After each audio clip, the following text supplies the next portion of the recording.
Selamat pagi semuanya. Good morning everyone. Waalaikumsalam warahmatullahi wabarakatuh. Good morning, Miss. Oke, jadi untuk hari ini kita ada kuliah tamu dari Profesor Badli. Nah, karena ini beliaunya sedang ada masalah koneksi internet di Malaysia, jadi beliaunya mohon maaf untuk menunggu sebentar dan sedang akan mencari tempat lain ya untuk mencari koneksi yang lebih baik.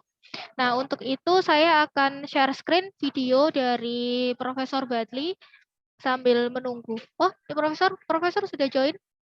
Halo, Prof. Prof, can you hear me?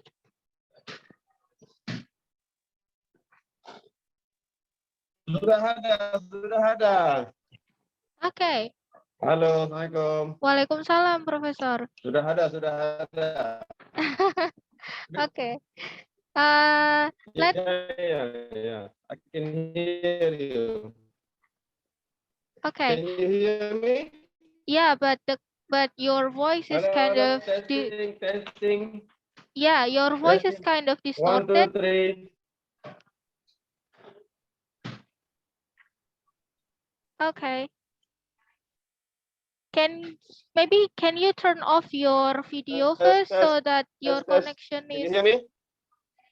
Not clear. Yeah, we can hear I you. don't know what to do. Hello, testing. Hello. Okay, wait a minute. Professor, can you hear me?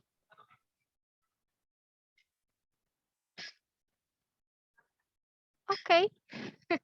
There is some problem there.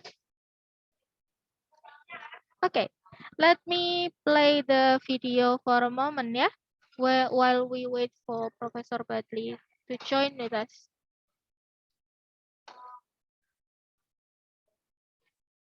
Dan untuk semuanya kita nanti dari Profesor akan menggunakan mungkin dua bahasa ya, bahasa Indonesia dan bukan bahasa Indonesia, bahasa Melayu dan bahasa Inggris. Mungkin nanti akan double bahasa. Jadi kalau seandainya Anda khawatir dengan kurang paham gitu misalnya, Anda bisa langsung tanya nanti ya. Gak apa-apa, jangan khawatir, jangan takut. Saya juga akan membantu Anda kalau misalnya nanti ada yang susah untuk bertanya, pakai bahasa Indonesia aja nggak apa-apa, nanti di chat ya. Nanti saya akan bantu. Oke, Profesor, can you hear me? Yes, I can hear you clearly. Okay. Can you hear me? Yeah, alhamdulillah. That's great. Okay, so Time is not so good today. Okay. Yeah. So The video is supposed to be shown after my talk, and then we can. Okay. Yeah. Okay. So maybe I can help you share the PPT. Your Yeah. That file. will be helpful. That will Okay. be helpful. Just wait a moment.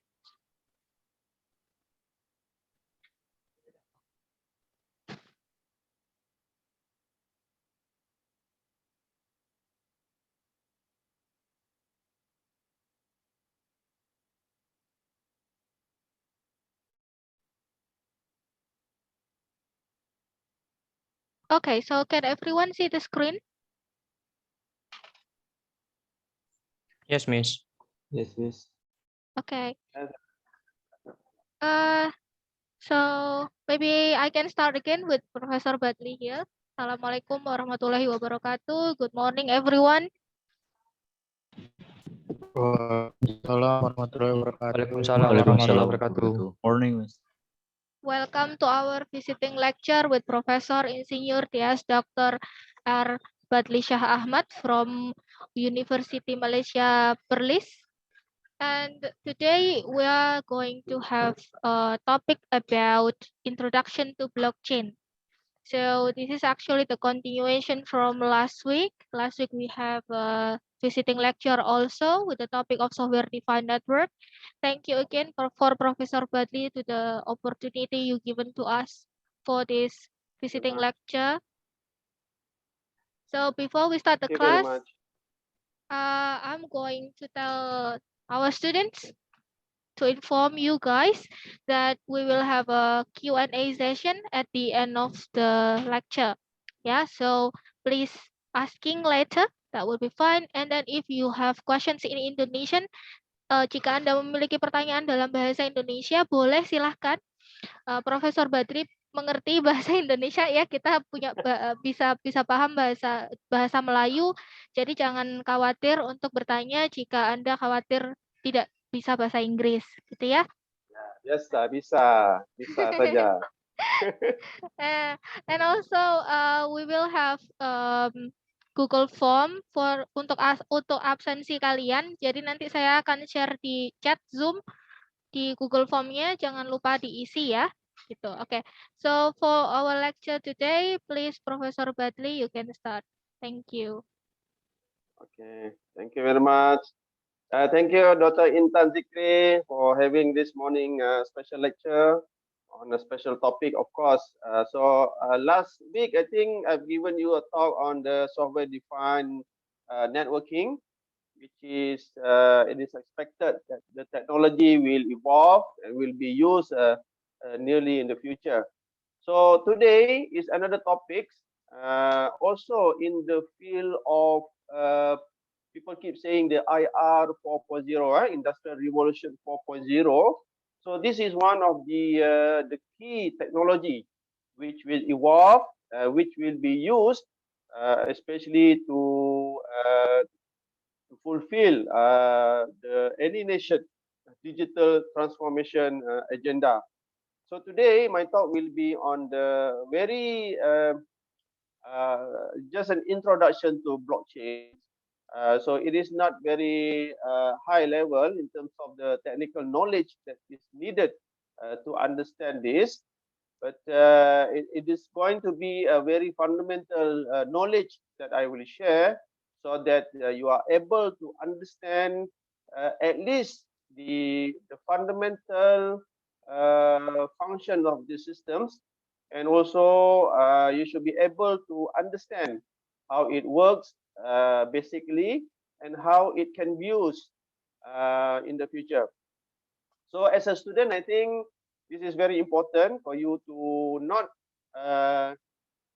to know very detailed in some of the technologies, because it takes a while to develop such technologies or even to understand. But at least for this talk, you are able to understand basically what the system is. All right, so the next slide. So you can access me through my email. You can just me through badly@unimap.edu.my if you have any question regarding this topic. So the table of content for today's lecture is I put into this view. Number one is we need to understand. Usually in any technology, we have to look into how the evolution of this technology has been evolved. So we will look into the history of blockchain, and then I will explain to you regarding the concept of these systems, how and then how it works, and at the end I will conclude in terms of the advantages and also disadvantages of these systems, and I show you one of the application of these systems, and I show you also one the one that we in Unimap has also implemented. Okay, next. Okay, I'm sure I think some of you have heard about Bitcoin, about digital currency, yeah, the Ethereum. So blockchain started from this system, which has been created by one person called Satoshi Nakamoto, okay, which is in 2007. So the intention of Satoshi Nakamoto at that time is he wants to have a system in terms of exchanging and also to replace the current currency, the current monetary system, or the current money that we have, which use paper money, right? So he suggests to have a currency which is in terms of not in terms of paper, but it is stored digitally in the systems. So he come out with a system where he call it Bitcoin virtual currency. This actually enables the financial transaction happen without very fast, and without any middleman interference. That means nowadays you need to go to the bank if you want to transfer the money, right? So the bank will ask you what's the reason for this, and then why you want to send this money to this person, and so on. So this for Satoshi Nakamoto, he said this system is very old-fashioned, which make it very difficult for people to exchange money. So that's the reason why he come out with the Bitcoin system. So in 2009, the version they started with version 0.1 of Bitcoin is released. That means the source code of the system is being published in a web page in SourceForge, and the first transaction take place. That means the use of the Bitcoin virtual currency has been taken place. And then the next year of it, a year after that, in 2010, because the Bitcoin has already been implemented, it is running. So one of the programmer buys pizza. He buys pizza using Bitcoin, which cost him 10,000 Bitcoin. 10,000 Bitcoin at that time in 2010. But now, if you look at the value of that 10,000 Bitcoin, it actually worth ringgit Malaysia 2005. Sorry, 205,000 352 ringgit Malaysia per Bitcoin as of today. So can you imagine you have 2 times by 10,000 of this value at that time, 2010. So at that time, the value is very, very low, but now the value is so high. There are many millionaires has been generated since then. And then in 2011, Silk Road dark web marketplace opened, which creates more and more digital currency. Not only Bitcoin, but there are more of the digital currency has been created. And in 2011, 25% of the 21 million possible Bitcoins now generated through mining operation. For your information, this Bitcoin, the virtual currency, they have the maximum number, I think 21 million, they kept the number of Bitcoins. So in 2010, 2011, they already 25% of the 21 million. I think currently the number of Bitcoin has been possessed is nearly 80%. Maksudnya Bitcoin itu dia cap hanya 22 juta sahaja.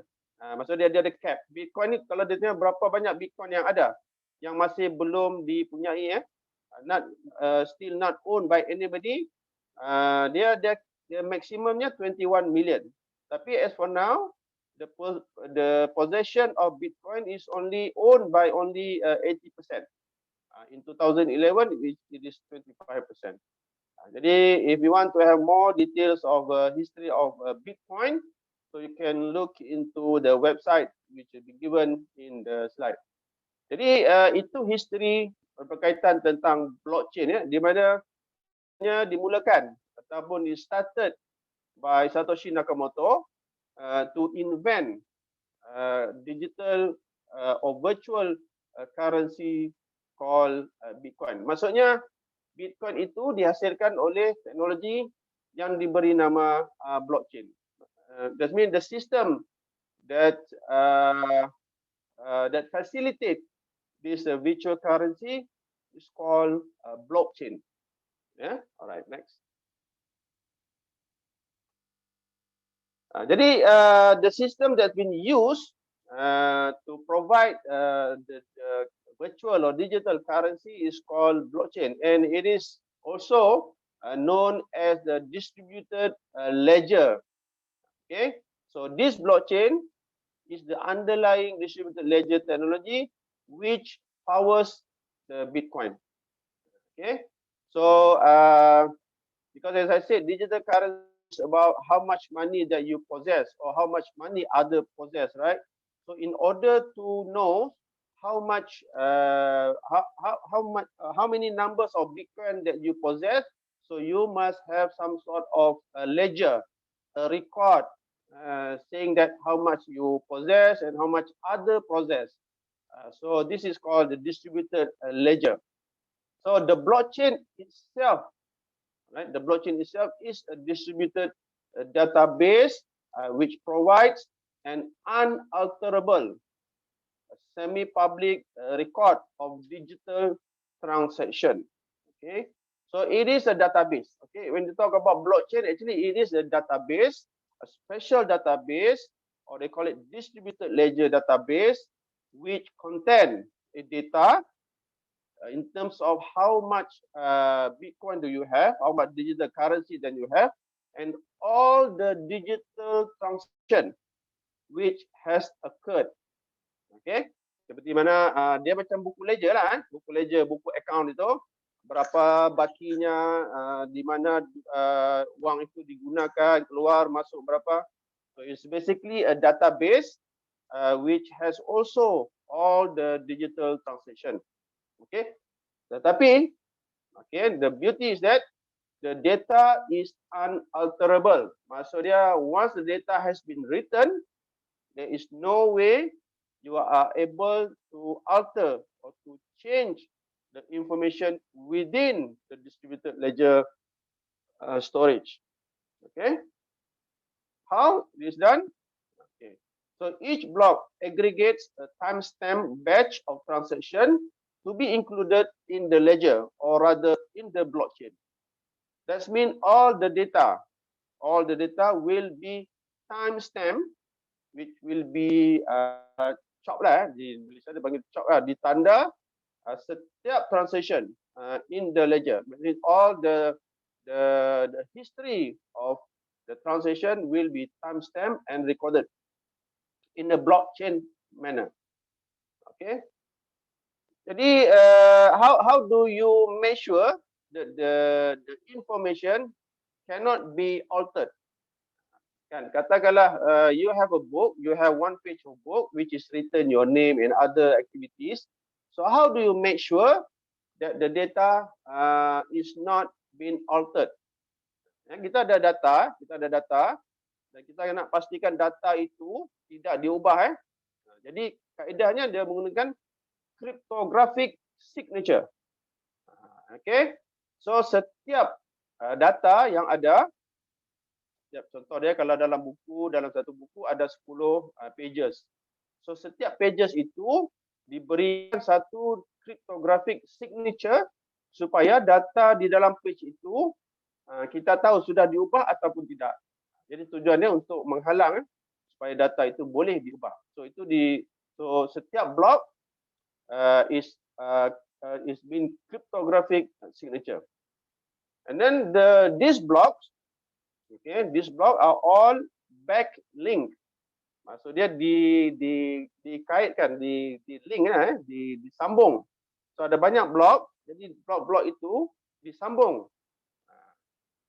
That is, they refer to the signature of the previous block, dan disambung menggunakan signature block yang berikutnya. Okay, signature of the previous block in the chain, and the chain can be traced all the way back to the very first block created. So as such, the blockchain contain an uneditable record of all the transaction made.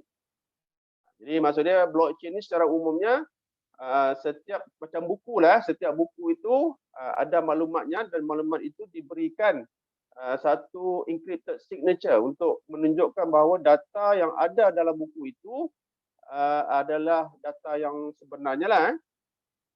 Kemudian buku-buku itu disambungkan pula dengan buku-buku yang lain ataupun dengan data-data yang lain, secara sambungan ataupun dipanggil rantaian, dirantaikan dengan signature block yang berikutnya. Okay, so itu cara dipanggil. So as such, blockchain contains an uneditable record of all the transaction made.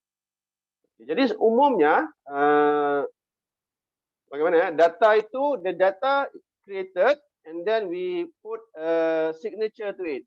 Okay, and then the next data will be created.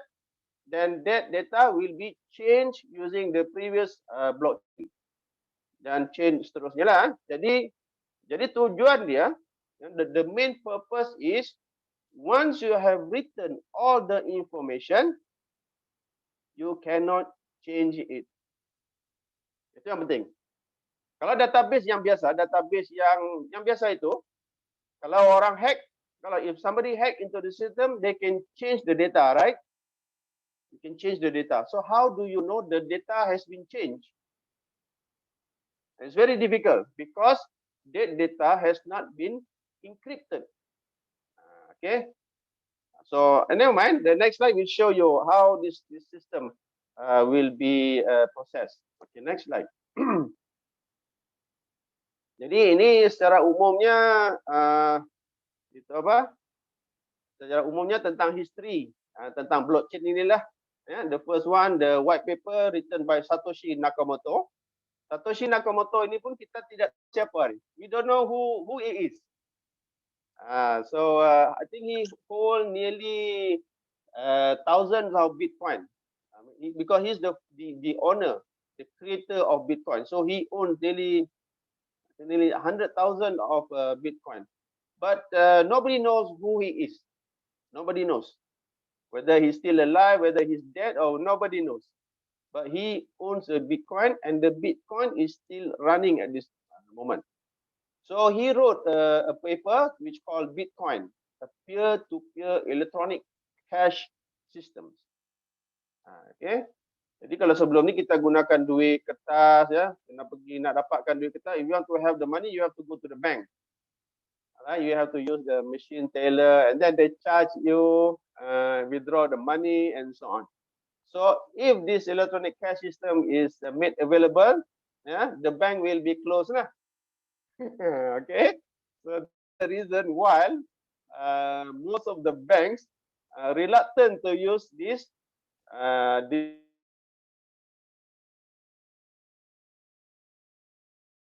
The second thing is that they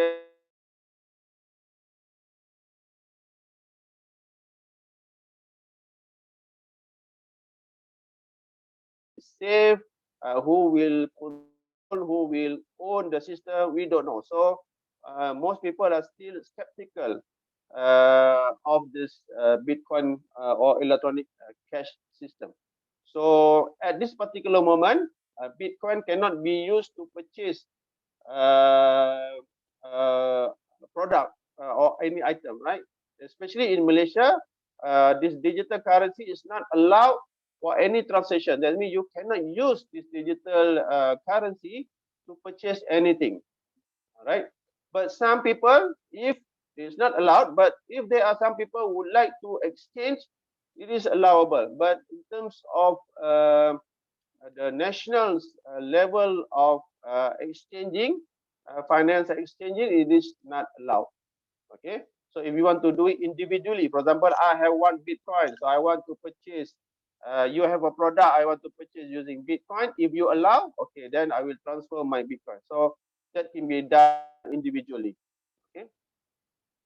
So as I said earlier, 2008 started, and then 2009 the Bitcoin released, and the first Bitcoin transaction happened for 10 Bitcoin, and then in 2011, that's where the terms blockchain has become popular, because originally Satoshi Nakamoto is trying to popularize electronic cash system, but what is become very interesting is the system that he used to create the Bitcoin, which is called the blockchain.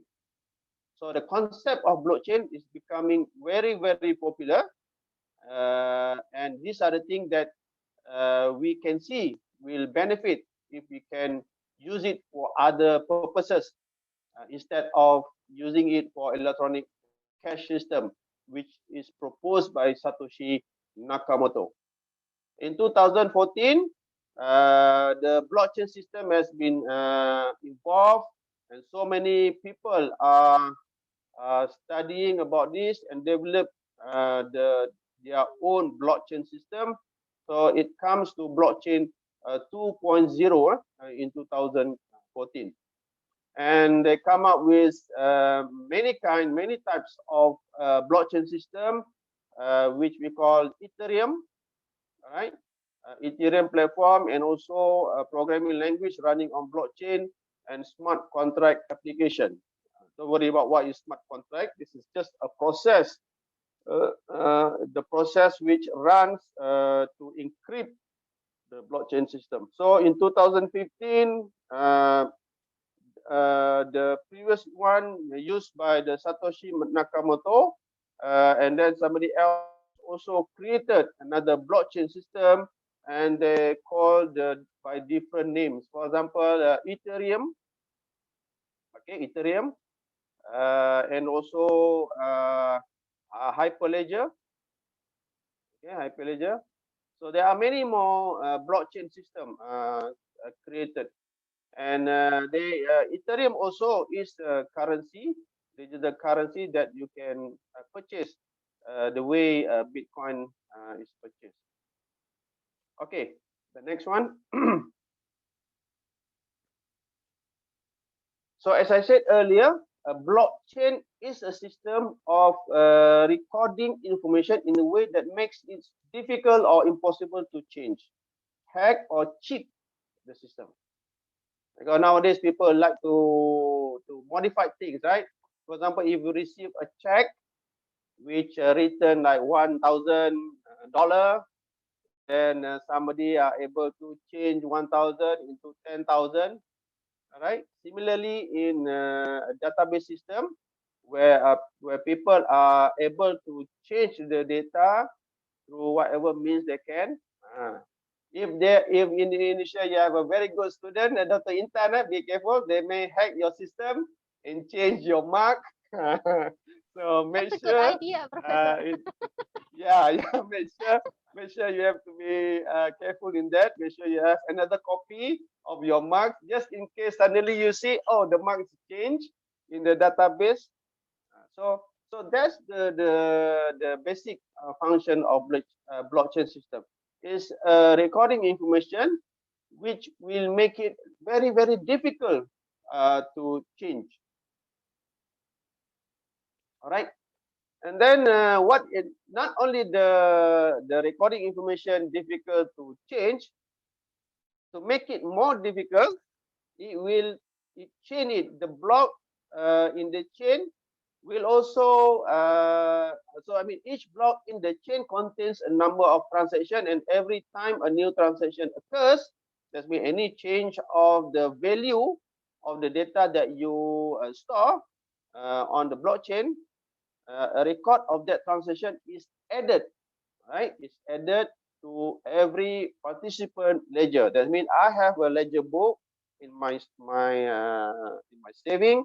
I think the student also have, Ali, Abu also have, Dr. Intan also have. So what it says that you have the value of the information that you have, you have it with you, and also all the transaction happen. All right. So this is what we call it, a block of chain. That means it's a chain of information which is very difficult to be modified. So this is the basic functions of blockchain, which makes it so interesting, so beautiful if it's not been used. So the technology is so beautiful and is so much, I think there's lots of advantages of the system to be used, not only as proposed by Satoshi Nakamoto for electronic cash system, but this system can also be used for other application as well. Okay. Any question for now? Is that very clear? This is just a fundamental. The next one I will show you a little bit of the technical um, implementation of this system. Okay, next. Okay, basically the process of producing a chain as shown in this slide. Yeah. So everyone has their own record of their money, the information, or in this case, your data, right? So if the data need to be changed, all right, if the data need to be changed, that means they are a transaction. So in this case, on your left side, you can see someone request a transaction. That means the data need to be changed, or the data need to be changed. That means in this case, if you have 10 ringgit, you want to spend 1 ringgit for other purposes. So any request of utilizing the money or the information, it will occur a transaction because change of information. All right. And the next one on the left side, the requested transaction is broadcast to a point-to-point network. Okay, this system consists of not only one server, it consists of many servers. The more is better. All right. So if any changes happen in one system, so the transaction will be broadcast to all the servers in the system. Okay, or the servers or the database in the system. Okay, and this is known as the nodes. As I said, all the record will be kept in all the nodes, all the database. All right. So any transaction happen, it will be broadcast to all the nodes. Right. The P2P network of nodes validate the transaction and the user status using a known algorithms. So in this case, they call it smart contract. So the process of validating the transaction, all right, it's called verification. All right. If the transaction if the transaction has been occurred, so one of the nodes will do the will verify. One of the node will verify. Once it is verified, it will be included in change is the block of change, right? So if the new transaction, which indicated as the green box, so one is been verified by a known algorithm, so it will be included in the blockchain consists of the new information in the green box. Okay, so the new block is then added to the existing blockchain in a way that is permanent and unalterable. That means the blocks, the orange blocks, there's 1, 2, 3, 4, 5, 6, right? This is block already chain, and the new information included through this chain of blocks by using verifications, and it is included in the whole blockchain, and the transaction is complete, and the whole copy will be saved by all the nodes. Okay, all right. So this is what happening once any information has been changed, or they call it when a transaction happens. However, if we look at the red arrow on the right side of this slide, you see the verification process. This is the strength of the blockchain. The verification process is they call it a verified transaction can involve cryptocurrency. That means if any node, there can only one node to verify the transaction, right? So that verification will create the cryptocurrency. That means whoever successfully verify the transaction, right? Successfully verify, because there are many nodes. So if one node successfully verify the chain transaction, it will be rewarded. It will be rewarded the digital currency. For example, it will be given like 0.2 Bitcoin or maybe 1 Bitcoin. All right. So this is where the money or the Bitcoin is generated through the verification of the transaction. Okay. Of course, as I said, the blockchain is a system where you don't want the data to be modified as freely. So you want to have a system which store information which cannot be altered, and this process within this process under they call it verification. All right, the by process of the system create currency. I hope I hope everyone can follow me. It's quite complicated. To be honest with you, it's quite difficult for me to understand it at the first time. But after so many reading and try to understand, it is very clear now. And sometimes also I have also difficulty to explain it properly to you. But anyway, I try to do my best to make sure that everyone understands. So the verification process again, which creates the currency, which generate the currency. So that's why you see there are a company in Europe. They spend I think nearly 10 million euro just to build a big server farm, to do the verification, so that then they can generate the digital money. They call it mining. So they want to mine the money. Apa bahasa Indonesia mining itu? Apa arti itu? Mining apa? Mining itu menggali. Menggali. Okey. Rumusan pada slide ini, yang tadi saya kata, bila berlaku perubahan data, so dia melibatkan perhubungan antara node ataupun server-server yang ada. Kemudian yang paling penting untuk memblockchainkan data itu ya, dipanggil proses verifikasi ya. So verifikasi itu yang dinamakan dalam term ini mining. Proses verifikasi itu yang boleh menghasilkan duit. Jadi gitu. Okay, so has no, of course, there are some blockchain system which also is generate cryptocurrency, but it has no value. For example, sistem kita untuk memastikan bahawa data itu tidak diubah, kita ada blockchain system. Tapi sistem verification kita itu tidak menghasilkan duit yang boleh diguna.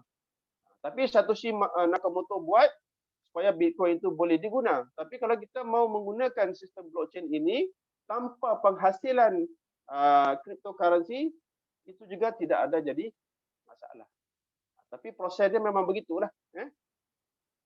Dalam kes ini has no intrinsic value that is not redeemable for another community. Maksudnya verification itu berlaku dan menghasilkan cryptocurrency, tapi ianya tidak ada digunakan lah.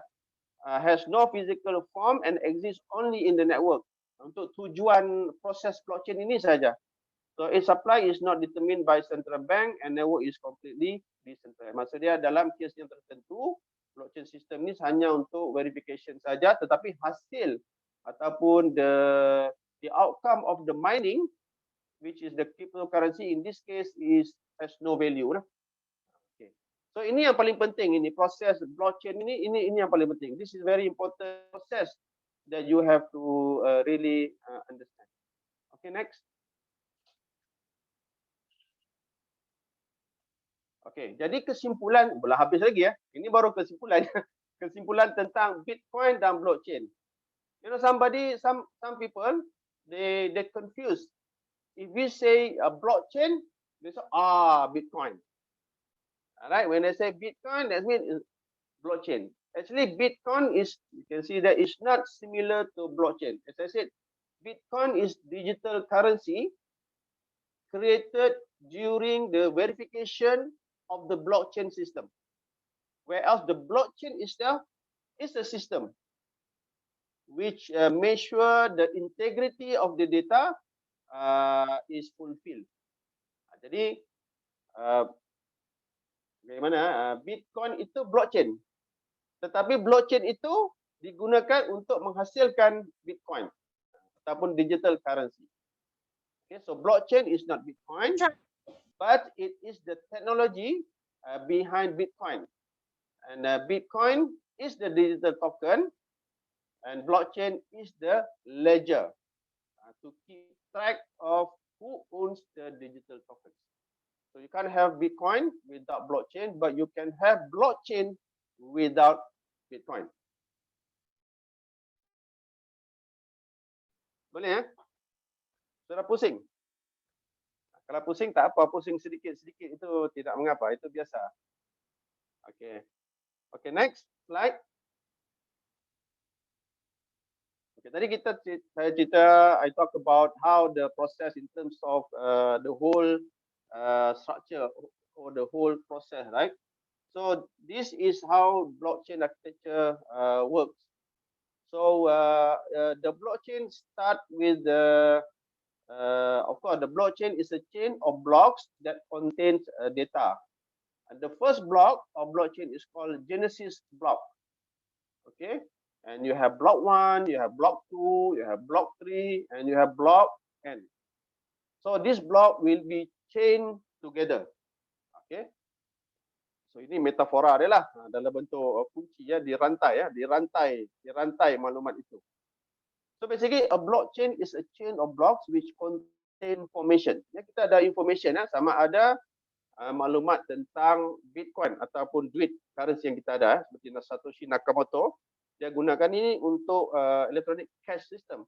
So blockchain ataupun data yang disimpan or stored in the Satoshi Nakamoto punya sistem itu disimpan data berkaitan tentang how many blockchain that you have and all the transactions. Jadi itu sebagai contoh. Boleh juga data ini data berkaitan tentang apa ya? Tentang kita punya markah lah, markah exam kita ya.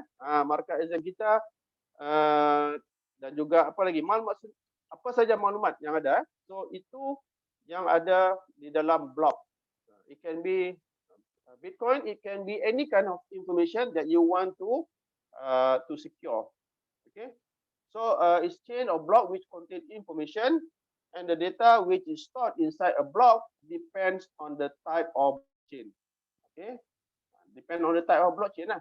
For example, kalau sistem ini untuk menyimpan Bitcoin, so dalam maklumat dalam setiap blok itu, Bitcoin block contain information about the sender, siapa yang memberi apa tu Bitcoin itu, penerima Bitcoin, and then number of Bitcoins to be transferred. So ini contoh jika blockchain itu digunakan untuk menyimpan data tentang Bitcoin, tentang data wang tu lah.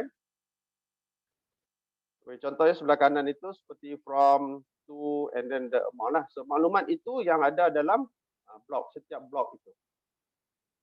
Okay, the first block in the chain is called the Genesis block. Okay, so each new block in the chain is linked to the previous block. Okay, so seperti saya kata tadi, dia dirantai. Setiap blok itu, maklumat itu dirantai. So maklumat itu boleh jadi maklumat macam-macam, berkaitan tentang rumah, berkaitan tentang apa saja. Okay, so next. Okay, untuk memahami, for you to understand about how the encrypted signature or the digital signature used in blockchain system, you have to understand about encryption system lah, iaitu they call it hash. And there are many encryption methods available, like MD5, like SHA-25, SHA-52. There are many, but they have used SHA 256, or they call it the hash. Okay. So when you say encrypted signature, okay, so tadi kita kata setiap dalam blockchain itu ada block, block of information. So a block consists of a record for any data, and as well as a hash ataupun digital signature berkaitan tentang rekod tersebut. Jadi hash ini dia adalah satu string turutan apa itu string turutan apa itu Dr. Intan panggil apa string lah. Macam itu 7i 7i0 CE 5663 itu itu dia panggil hash dia lah ataupun digital signature. Kalau kita manusia, we have our fingerprint Jadi saya Badli Shah. Jadi fingerprint saya sudah tidak sama dengan fingerprint Dr. Intan. Itu dipanggil sebab diri kita ni dia punya unique about a human is the fingerprint. Jadi dalam blockchain ini dia menggunakan hash, turutan nombor ataupun turutan abjad sebagai unique fingerprint of the block. Jadi it identifies a block and all of its contents and it's always unique. Ini hash ini unik just like a fingerprint. So once a block is created, any change inside the block will cause the hash to change. Okay, jika jadi kita ada satu blok blok itu telah menghasilkan hash bila kita encrypt dia ada hash. Jika di dalam maklumat blok itu berlaku perubahan, jadi hashnya itu turut berubah.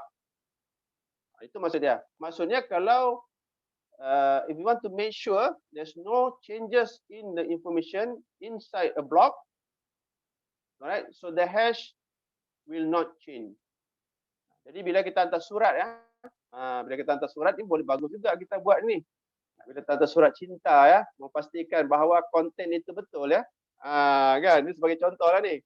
Kita hantar dia hash itu. Jadi bila sampai surat itu, jadi konten itu dibezakan, differentiate, dia is compared with the hash. Jika hash yang diberi, contohnya saya bagi satu surat, kemudian saya bagi hash itu kemudian pada penerima itulah.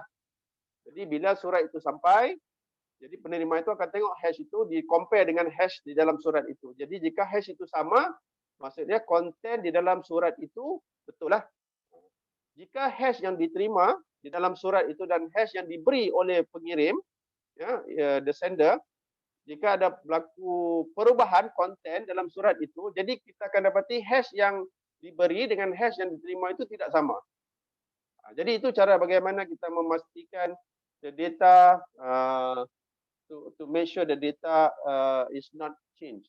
Itu maksudnya once a block is created, any change inside the block will cause the hash to change. Ni Dr. Intan boleh pergi link ke situ link itu www.sordom itu mau tunjuk. I want to show you how hash is created. Boleh ya? Okay, please wait a moment. Okay, nanti Dr. Intan akan tunjuk sebagai contoh lah apa itu hash. Okay, I'm going to share the link. Please wait a moment. Share the website go Yeah.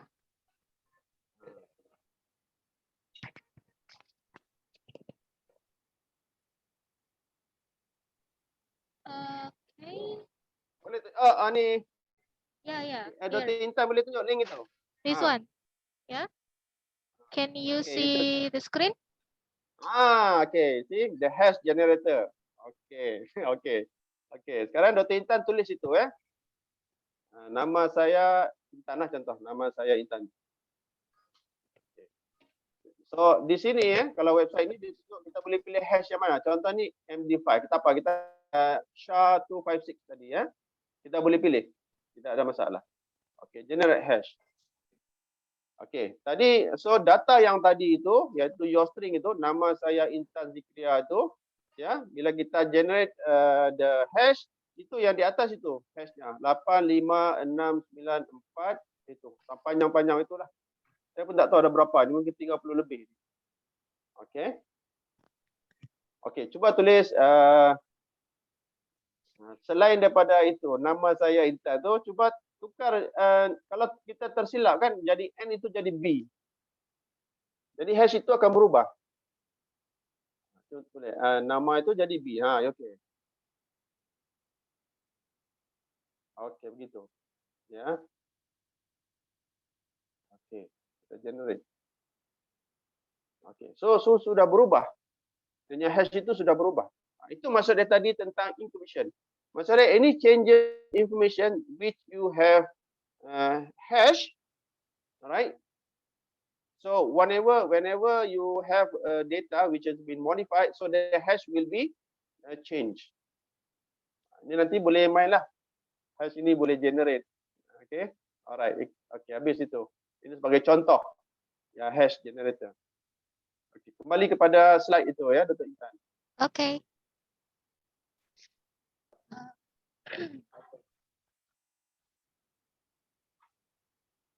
Setakat ini ada soalan ya, anak-anak semua? Anak-anak ni. Anak adik-adik. 102 ni. Ada setakat ini ada persoalan. Ini permulaan baru ya. Tapi ini permulaan yang sangat penting ini.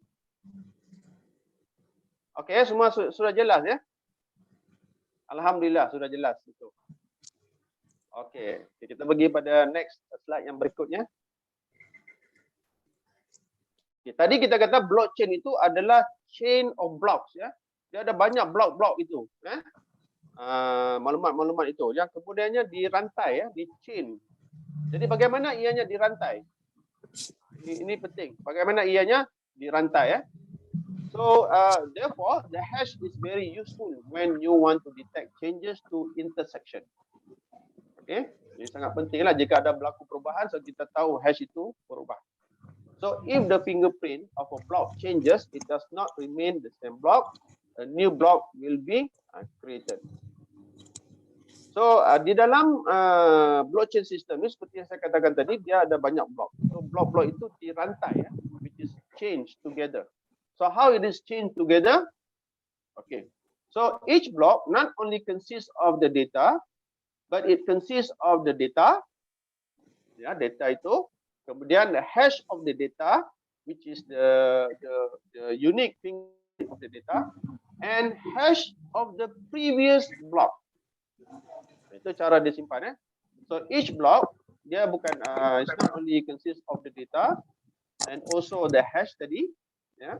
It also consists, the most important thing is the hash of the previous block. Okay. So ini sebagai contoh. This is example of 3 blocks. Yeah? There will be 1,000 or millions of blocks in the blockchain. So you see, block 1 is called Genesis block. So the information of block 1 has hash 2ZB1. Okay, and as I said here, each block has hash of the previous block. Because this is Genesis block, so you don't have the previous block because this is the first block. So the previous hash is 000. Okay, 0000. But the block number 2, all right, the block number 2 consists of data in block number 2, which has its hash number, which is 7B2Z. Yeah, 7B2Z. And again, in each block, you should have a hash of the previous block. So the previous hash of this previous block is 2ZB1, which is hash of block 1. Okay. And then the next block, which is block 3, will do the same. Will repeat the same thing. The block 3 hash, which in this case example of 3DFV, and the previous hash of the previous block is 7B to Z. Okay, so all blocks are containing hashes of the previous block. Okay, so this is the technique used in blockchain to make the data is secure. All right. Okay, next. Okay, as I mentioned earlier in the first diagram, if there are any transaction happen, the node will pass it to all the nodes, right, in the network. All right. So in order to change the block to chain, bukan not to change, to chain. Block itu dirantai. Alright, tadi saya katakan tadi dia perlu ada satu proses, iaitu proses verification oleh salah satu node sahaja yang terpilih, node yang terpilih itu. Tadi kan transaction itu dihantar pada semua node, kemudian satu node akan membuat verification. Jadi verification itu dipanggil proof of work. Ya, dipanggil proof of work. Okay, so tadi kita kata hash ya, hashes excellent mechanism to prevent tampering. Okay, and computers these days are of course high speed and able to calculate hundreds of thousands of hashes per second. So in a matter of few minutes, an attacker can tamper with block and then recalculate all the hashes of the other block to make the blockchain valid again. So maksudnya di sini dia ada possibility juga hacker boleh tukar semua hash itu. Dia tukar data daripada block 1 itu, ditukar hashnya, kemudian data block 2 itu ditukar juga hashnya dan disambung semula. Jadi untuk tidak memudahkan perkara ini berlaku to avoid such a tampering, so blockchain use the concept of proof of works, that means verification process as in figure concept above yang tadi ya, figure yang mula-mula tadi ya, verification process. Proof of work atau POW is also called mining. Tadi ya, dalam proses verification, sebenarnya proses verification itu untuk menghasilkan hash, yang terbaik lah untuk transaction tersebut. Jadi the verification process as in so it's called the mining, untuk menghasilkan. So mining ni sebenarnya untuk menghasilkan hash yang sesuai, bergantung kepada sistem tersebut lah. Dalam kes dia mungkin dalam hash itu dia mau 5 string yang pertama, the first 5 string is 0, 0, 0, 0, 0, 0. So you have to generate the hash. So generation of the suitable hash is called the mining. Itu yang tadi node yang terpilih itu, jadi dia hantar pada semua orang kan transaction tu. Jadi semua node akan mencuba menghasilkan hash yang mengikut spesifikasi sistem. So jika node itu berjaya menghasilkan spesifikasi hash tersebut, jadi node tersebut akan diberi ganjaran. Yang tadi tu kan, Bitcoin currency to be given because he has the node has managed to provide the hash suitable for the system. Jadi barulah boleh dilakukan verification. Jadi kalau dilihat it is mechanism which slow down the creation of the new blocks.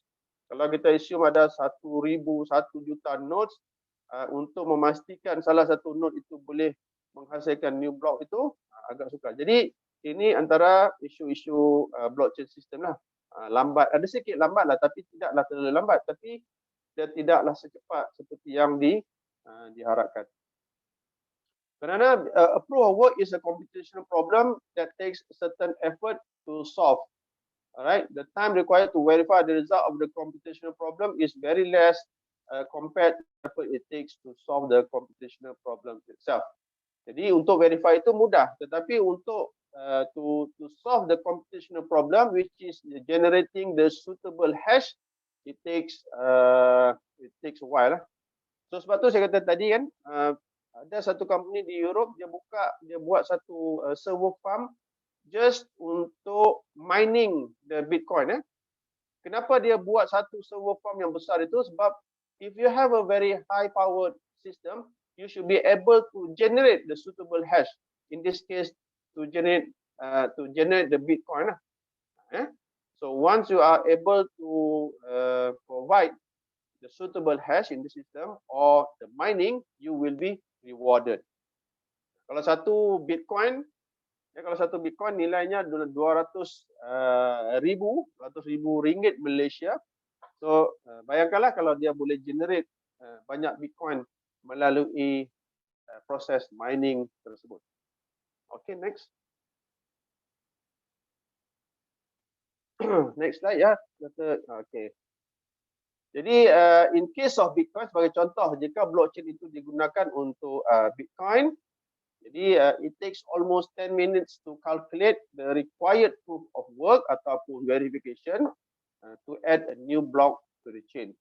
Jadi consider our example, if a hacker would to change data in block 2, he would need to perform proof of work which would take 10 minutes and only then make changes in block 3 and all the succeeding blocks. Jika any hacker mau mengubah, if they want to change the data in block 2, they will need to perform proof of work untuk menghasilkan hash tersebutlah untuk block 2. Kemudian tadi kan dia berkaitan tentang the previous hash tu.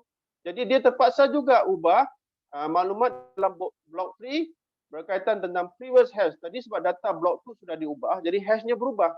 Jadi perubahan itu perlu diubah juga pada block 3. Jadi jika hacker ingin memastikan semua data itu berjaya diubah, dia perlu mengubah semua hash di dalam setiap blok. Jadi ini menjadikan ianya sesuatu yang sukar untuk hacker mengubah apa-apa juga data. So it's quite difficult for them to do such changes or modification because of the system.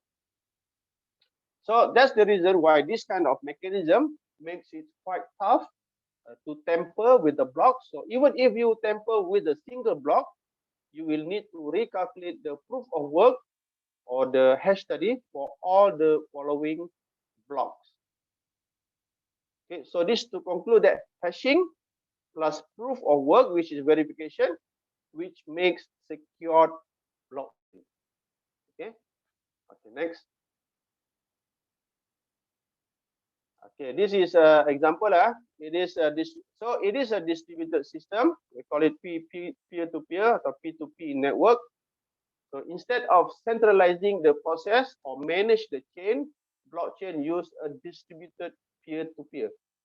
Okay, tadi kita kata when any transaction happen, jika dalam sistem yang biasa kita akan minta lah kepada kantor satu office untuk melakukan perubahan tersebut. Ya, dia pakai centralized system, di mana jika ada perubahan, jadi kantor itu yang akan membuat perubahan tersebut dan dia akan rekodkan.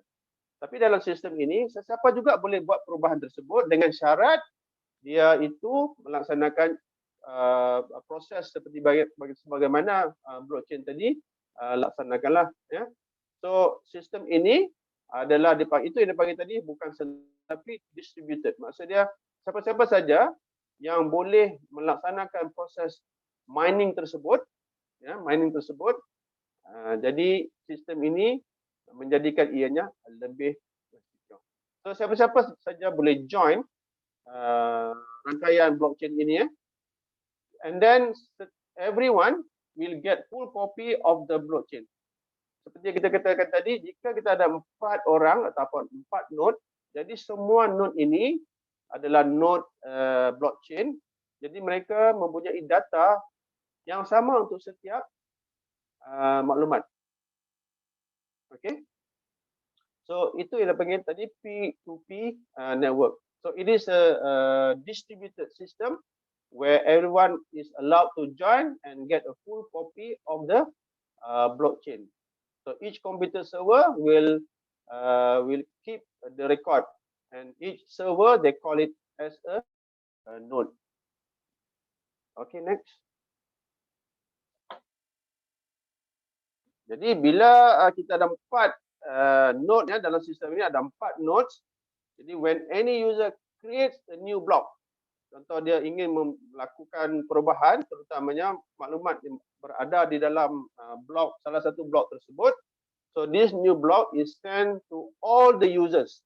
Jadi dihantar pada semua, and each node needs to verify the block to make sure that it has not been altered. So after complete checking or successful proof of work, each node adds this block to their blockchain.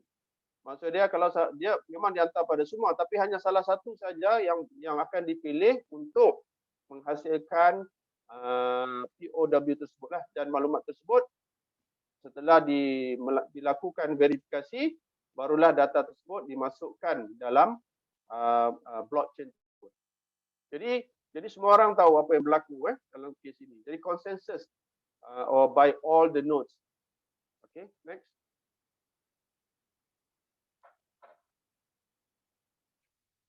Next slide please, Dr. Intan. Okay. Jadi basically apa yang berlaku di dalam blockchain ini, dia ada beberapa steps lah. There are a few steps happening. I'm sure you by now you understand already this transaction. Number one is step one, some person request a transaction. That means the data need to be changed or need to be modified, and then the transaction could be involved cryptocurrency, the contracts, records, or other information.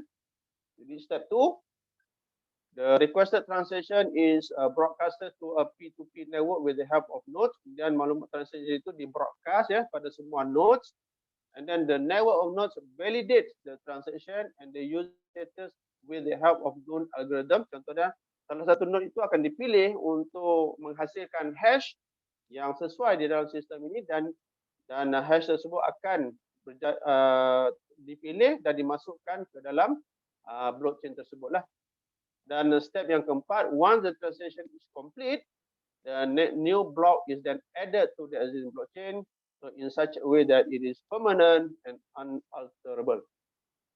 Maksudnya data itu setelah dilaksanakan setiap step ini 1 hingga 3 dan sehinggalah 4, data yang telah diubah itu tidak boleh lagi dimodifikasi, tidak boleh lagi diubah. So ini adalah step-step yang berlaku di dalam blockchain, dipanggil transaction process. So transaction request, kemudian broadcast transaction, and then validate the transaction. Once it is validated, or dalam case mining tu berlaku di situ, kemudian barulah maklumat boleh di-add di dalam blockchain keseluruhannya. Okay, next. Okay. Jadi sudah faham ya dia punya konsep blockchain ini. Agak complicated sedikit, tapi rasanya mudah saja untuk faham konsep aja. Nak faham, nak buat itu belum tentu lagi lah. Tapi ini konsep dia dulu. Jadi kalau dilihat dari segi advantages advantages tentang blockchain ini, jadi dia resilient. Maksudnya dia data itu, katakanlah satu node itu terbakar tadi kita ada dalam 4 node kalau salah, sebab dia network of nodes. So if one node destroyed because of any natural disaster, so the data can be easily retrieved from other nodes. So the chain will still operated by the most node in the event of massive attack against the system. So the data is, they have a duplicate copy, and the data is still intact with the original data. Okay. Kemudian dari segi time reduction, especially in the financial industry, so blockchain can play a vital role by allowing the quicker settlement of trade, as it does not need a lengthy process of verification, settlement, and clearance, because a single version of agreed upon data of the share ledger is available between all stakeholders. Jadi untuk financial industry, proses verification itu lebih laju, lebih cepat jika dibandingkan dengan kaedah yang lama ni, terpaksa membuat phone call, terpaksa memastikan bahawa betul tak jika ada perubahan, payment sudah dibayar, kan, bila kita nak buat transaction ataupun kita nak deliver sesuatu item. So dengan kaedah ini dia lebih cepatlah. And then reliability, so blockchain certifies and verify the identities of the interested parties. This remove double records, reducing rates and accelerated transaction. So dari segi record tidak ada double record. Jadi seperti kalau kita ada duit tidak ada bank itu tidak boleh kata tadi ada 1,000 tapi tiba-tiba di tempat lain baki kita ada lagi 2,000. Jadi tidak ada duplication of records yang berlaku. And then unchangeable transaction, of course, by registering transaction in chronological order, blockchain ability to certify the unalterability of all operation, which means when a new block has been added to the chain of ledgers, it cannot be removed or modified. Maksudnya, sebab itu penting dalam blockchain bila kita ingin memasukkan data. Sebab yang berlaku error ni kadang because of human error. Bila data yang dimasukkan itu salah, kemudian dia telah melalui proses blockchain ini, jadi data yang salah itu telah di blockchain kan. Jadi kesilapannya bukan kerana sistem itu, tapi kesilapannya disebabkan oleh human error. Human error yang memasukkan data yang salah. Tapi tidak mengapa, bila data yang salah telah dimasukkan, dia perlu memasukkan semula data yang baru. Jadi sistem blockchain ini akan record. It will be recorded all the transaction. Sebab tadi dia kata record value yang lain, tapi dia ada satu lagi record value yang betul disebabkan oleh human error. So maksud dia, jika berlaku error ketika memasukkan data, the system will be able to record all the transactions. Dia tidaklah menjadi masalah, tapi at least we are able to trace where the error happened. And then prevention, of course, the concept of shared information and consensus prevent possible possible losses due to fraud of embezzlement. Inilah dari segi security, attacking a traditional database and bringing down a specific target cannot be done because, as I said earlier, there are multiple nodes available or multiple servers available, so there's no issues if one of the servers nodes has been attacked. Okay, and then transparency, as I said, changes to public blockchain are publicly viewable to everyone, and this offers greater transparency and all transactions are immutable. Maksud dia, ianya because of this the publicly viewable, so any changes can be viewed by other parties, other trusted parties lah. Okay, other trusted parties, so it makes it transparent. And then collaboration, it allows parties to transact directly with each other without the need for mediating third parties. So tidak perlu ada lagi orang ketiga untuk melakukan apa-apa transaction, because the transaction happen because of the trust system provided in the blockchain. And then decentralized, there are standards rules on how every node exchange the blockchain information, and this method ensures that all transactions are validated and all valid transactions are added one by one. Maksudnya sistem ini bukan sistem centralized, tetapi ianya adalah sistem decentralized, yang mana setiap pengguna ataupun node itu bekerjasama untuk memastikan data is not changeable. Okay, next.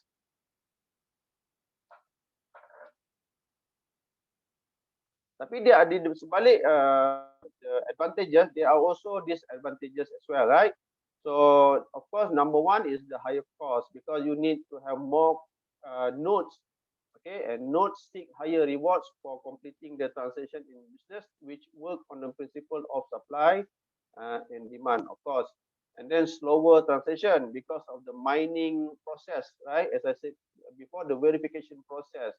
So nodes prioritize transaction with higher reward. For example, dia dalam sistem ni kadang-kadang bukan hanya satu transaction, there are many transactions. So in terms of verification of the transaction, sometimes it takes there are priority in terms of transaction based on because of the higher reward. Contohnya kalau transaction A memberi reward 10 Bitcoin berbanding dengan transaction C hanya reward 1 Bitcoin, of course untuk tujuan verification node akan memilih transaction yang memberikan higher reward untuk melaksanakan verification tersebut. Jadi ada kemungkinan bila terlalu banyak transaction, jadi transaction itu will get slower based on the rewards. And then of course the transaction cost is depend on the network speed. So that's why if you want to get involved with the blockchain, you must have a very high speed network so that you are able to process the transaction. And the transaction cost of Bitcoin is quite high after being put as nearly free for the first few years, because now there are many nodes involved in the mining. So sometimes the cost is very high as well. Risk of error, of course, there is always risk of error as long as the human factor is involved. Yeah, as I said before, sometimes the error mostly because of the human factor. Because if the human add wrong information to the system, so there's no way to modify the data. Instead, you can do some modification to it, and it has to go through the mining process altogether. So in case a blockchain service database, all the incoming data has to be of high quality. That means whenever you want to add a data into the blockchain system, you must have a very efficient human resources.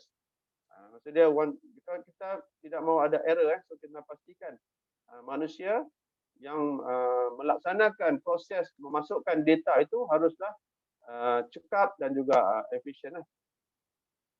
And of course, wasteful ni dikatakan every node that runs the blockchain has to maintain consensus across the blockchain. So this offers very low downtime and makes data stored on the blockchain forever unchangeable. Wasteful means because of each node repeats a task to reach consensus. Satu ialah duplication data, sebab blockchain system they will store duplicate of data, duplicate of the blockchain data. So seolah-olah seperti membazir lah, membazir. Tapi because of the to measure the integrity of the data, so we have to have such a system. Okay. Jadi saya rasa okay. Next, Dr. Intan.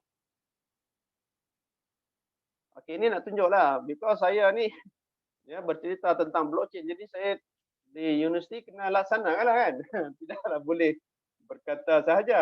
Jadi di NIMAP, di Universiti Malaysia Perlis, kita sudah memulakan projek blockchain ini. Dan of course bukan universiti yang buat lah, kita bekerjasama. We work in collaboration with one company. So we decided to have our scroll, our degree scroll to be blockchain. So that means the data that the university has produced in terms of the certification information, in this case, is secured because we use blockchain. So in order for the system to be effective, we put the QR code on our scroll data, so that anybody can scan the QR code and verify the scroll as stated there. So I give this example. This is Nur Atifah Fahira. She's completed our diploma degree program. So because fake certificate, what they do is they change the name, right? What happened is they change the name. For example, if your name is Ali, they will change Nur Atifah Fahira to become Ali bin Selamat, right? But with that, they to verify the scroll, the person can just scan the QR code to make sure that the scroll has the bearer's name, Nur Atifah names, and the details of their degree obtained from the University Malaysia Perlis. So this is one example, and it's still going on. So we started last year to have our scroll blockchain. All right, next one. This is another. Next slide, please. Okay, we also implement in terms of our staff ID card as well as the student ID card. So because at that time I was looking to implement cashless campus. So what we did is we used bank card, bank card as student ID or staff ID card. So we saved the cost of having 2 cards. All right. So what we did is we worked together with Bank Islam, and we purchased the card from them, and we include the QR code of blockchain of the staff information or the student information in the QR code. I don't know whether you can scan the code. You can try the scan later on. You can ask Dr. Intan to get my slides, so you can scan later on what's inside the QR code. So if you look, okay, next slide, please. So if you scan the QR code, yeah. So this is the output that you will get from the QR code. That means the detailed name, your email, and see the transaction hash. So this is the hash that's been created during the verification of the blockchain system. So this is just to show you that the hash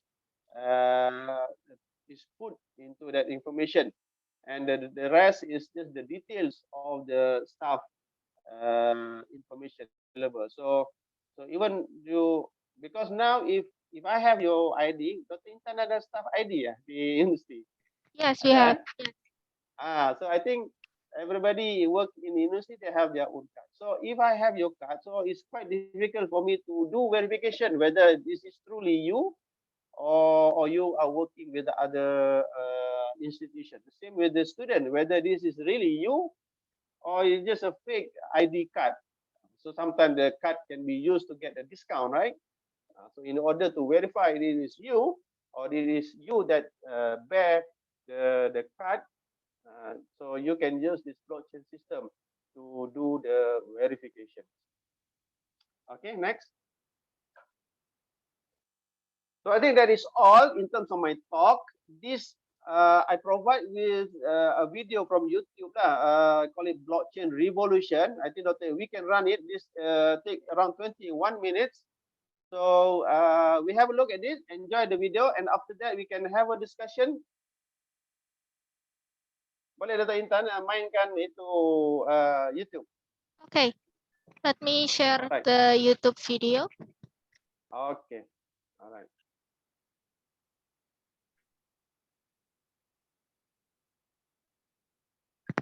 Is it from the beginning, Prof? Yeah, yes, beginning, yes. Okay. Yes, please. Can you hear the voice?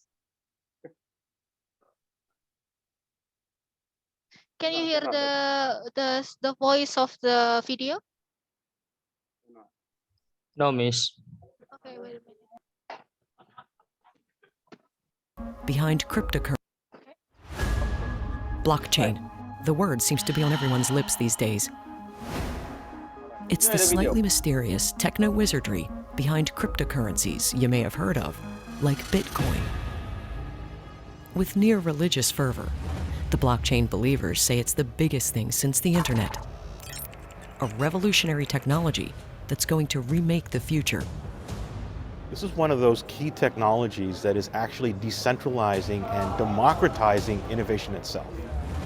They proclaim that it will make our food safe, our money secure, our medical records inviolable, our online identities truly ours. What blockchain does very, very well is manage transactions of information, and it does so by securing them as they occur. It will bypass banks, lawyers, and a million other middlemen, along with their stiff fees, and bring the most disenfranchised people the world over into the global economy. According to IHS Markit, they expect 10% of the world's GDP to be stored on blockchains by the year 2025. But is blockchain the game changer it's touted to be? And what does it mean for you? It's alarming at the pace with which it's happening, and it's happening in virtually every single jurisdiction.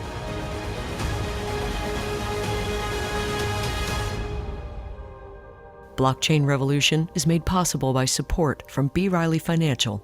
B. Riley is uniquely positioned to provide full-service collaborative solutions to clients at every stage of the business life cycle. My name is Ariel, and I just started my first job as a project manager. When I was a student, I'd write long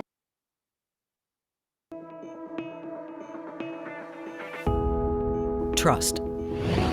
It's the thing that greases the wheels of civilization. If someone gives you $1, you trust that it's not a forgery, that a store will take it, a bank will honor it, the Treasury Department will guarantee its worth. If you vote, you trust that your vote will be counted. or at least you used to. Buy an apple labeled organic. You trust that it will not be covered in pesticides. Try to think of any transaction, any interaction that doesn't require some level of trust. It's not easy. But the world is full of counterfeit bills and organic apples that are not remotely organic. And as we learned so brutally in 2007 and 2008, the world is also full of banks that are corrupt. Banks that can fail. Banks that can take your trust and your money with them. It's no coincidence that the blockchain concept appeared shortly after the financial crash. In late 2008, a shadowy figure named Satoshi Nakamoto published a paper outlining how to get rid of the old trust system and replace it with a sort of trustless trust. White paper in 2008 introduced Bitcoin, and Bitcoin was this concept of a decentralized ledger with a clear kind of financial currency focus. It's in a distributed ledger, and because of that distribution, no one person is in control of that record and doesn't have the opportunity to manipulate it. And it was this system that created sort of a virtual currency. And blockchain is the technology that sort of underpins that.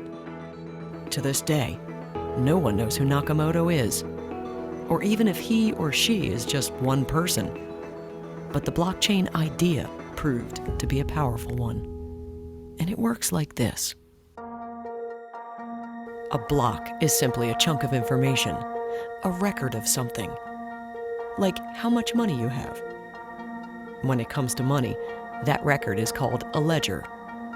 Let's say you have 4 coins. If something happens to change that record or ledger, maybe you buy something that costs 1 coin. A new block is formed and linked to the first one. And the first one is locked. And so on and so forth as you earn or spend more coins. The blocks can't be opened, and the links can't be broken, because they're codes that are incredibly difficult to break. So that keeps the information safe, trustworthy, you might say.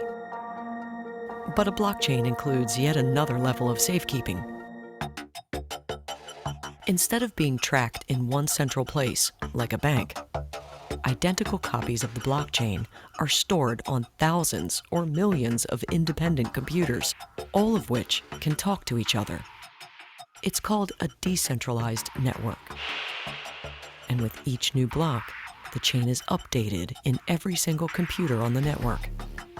In money matters, this is referred to as a distributed ledger. Now, if someone wants to monkey with the information in the blockchain, they not only have to break these nearly impossible codes, they have to figure out a way to change the information in every computer in the network, almost instantaneously. So, where a bad bank employee could wreak havoc with your account, he or she couldn't tamper with your blockchain. The distributed ledger is theoretically both secure and transparent, because everyone can see it, and presumably send out cyber howls of protest if anything unkosher is happening. Now you have hundreds or thousands or even millions of copies of that record, and as transactions are occurring, the updates are happening across all those copies. So I can't, for instance, dispute a record because that exchange was recorded in thousands of places. Simple, right? Not for most of us. Even blockchain enthusiasts occasionally admit that they don't fully grasp it either. Fortunately, and rather amazingly, these giant stones on the tiny Pacific island of Yap can help us understand how blockchain and cryptocurrencies like Bitcoin work. They're called Ray, and they're a symbolic form of money that's been used here for centuries. The blockchain that makes them work, the distributed ledger, is actually in the minds and memories of the Yapese people. Their value is based not just on the size, but on the collective oral history that goes with each one. Because they can't be easily moved around from seller to buyer, the entire community keeps tabs on who owns what by memorizing the story of each stone and passing it down from generation to generation. There's no need for a middleman like a centralized bank because everyone knows who owns which stones and how much each is worth. Really all it is a record of, a thing, an asset moving around and who owns it. So who has the rights to that asset? That thing moves around, we just keep tracking where it's been. The challenge with that is who keeps that record? So if I'm the one with the asset, do you want to trust me to also keep the record about that asset? And then now we get back to the concept of, do we need to put somebody in the middle, a trusted intermediary, to maintain that ledger for us? And that's where we get to the issue of trust or the lack of trust and how you overcome that. And this is another profound advantage of the blockchain, in theory. You cut out the bank, along with the time, trouble, and fees that go with trusting your important records to middlemen like bankers and lawyers. Add all of this up: security, efficiency, transparency, and economy. And the blockchain might really be bigger than the internet. Because the promise of blockchain technology goes far, far beyond finance and law. We're starting to see a shift beyond kind of the obvious initial applications of blockchain technology, which has been the cryptocurrencies, and really looking at what is the impact of these decentralized operating environments in other industries. So supply chain, healthcare, security. And so I think people's understanding and acknowledgement of what it is evolving.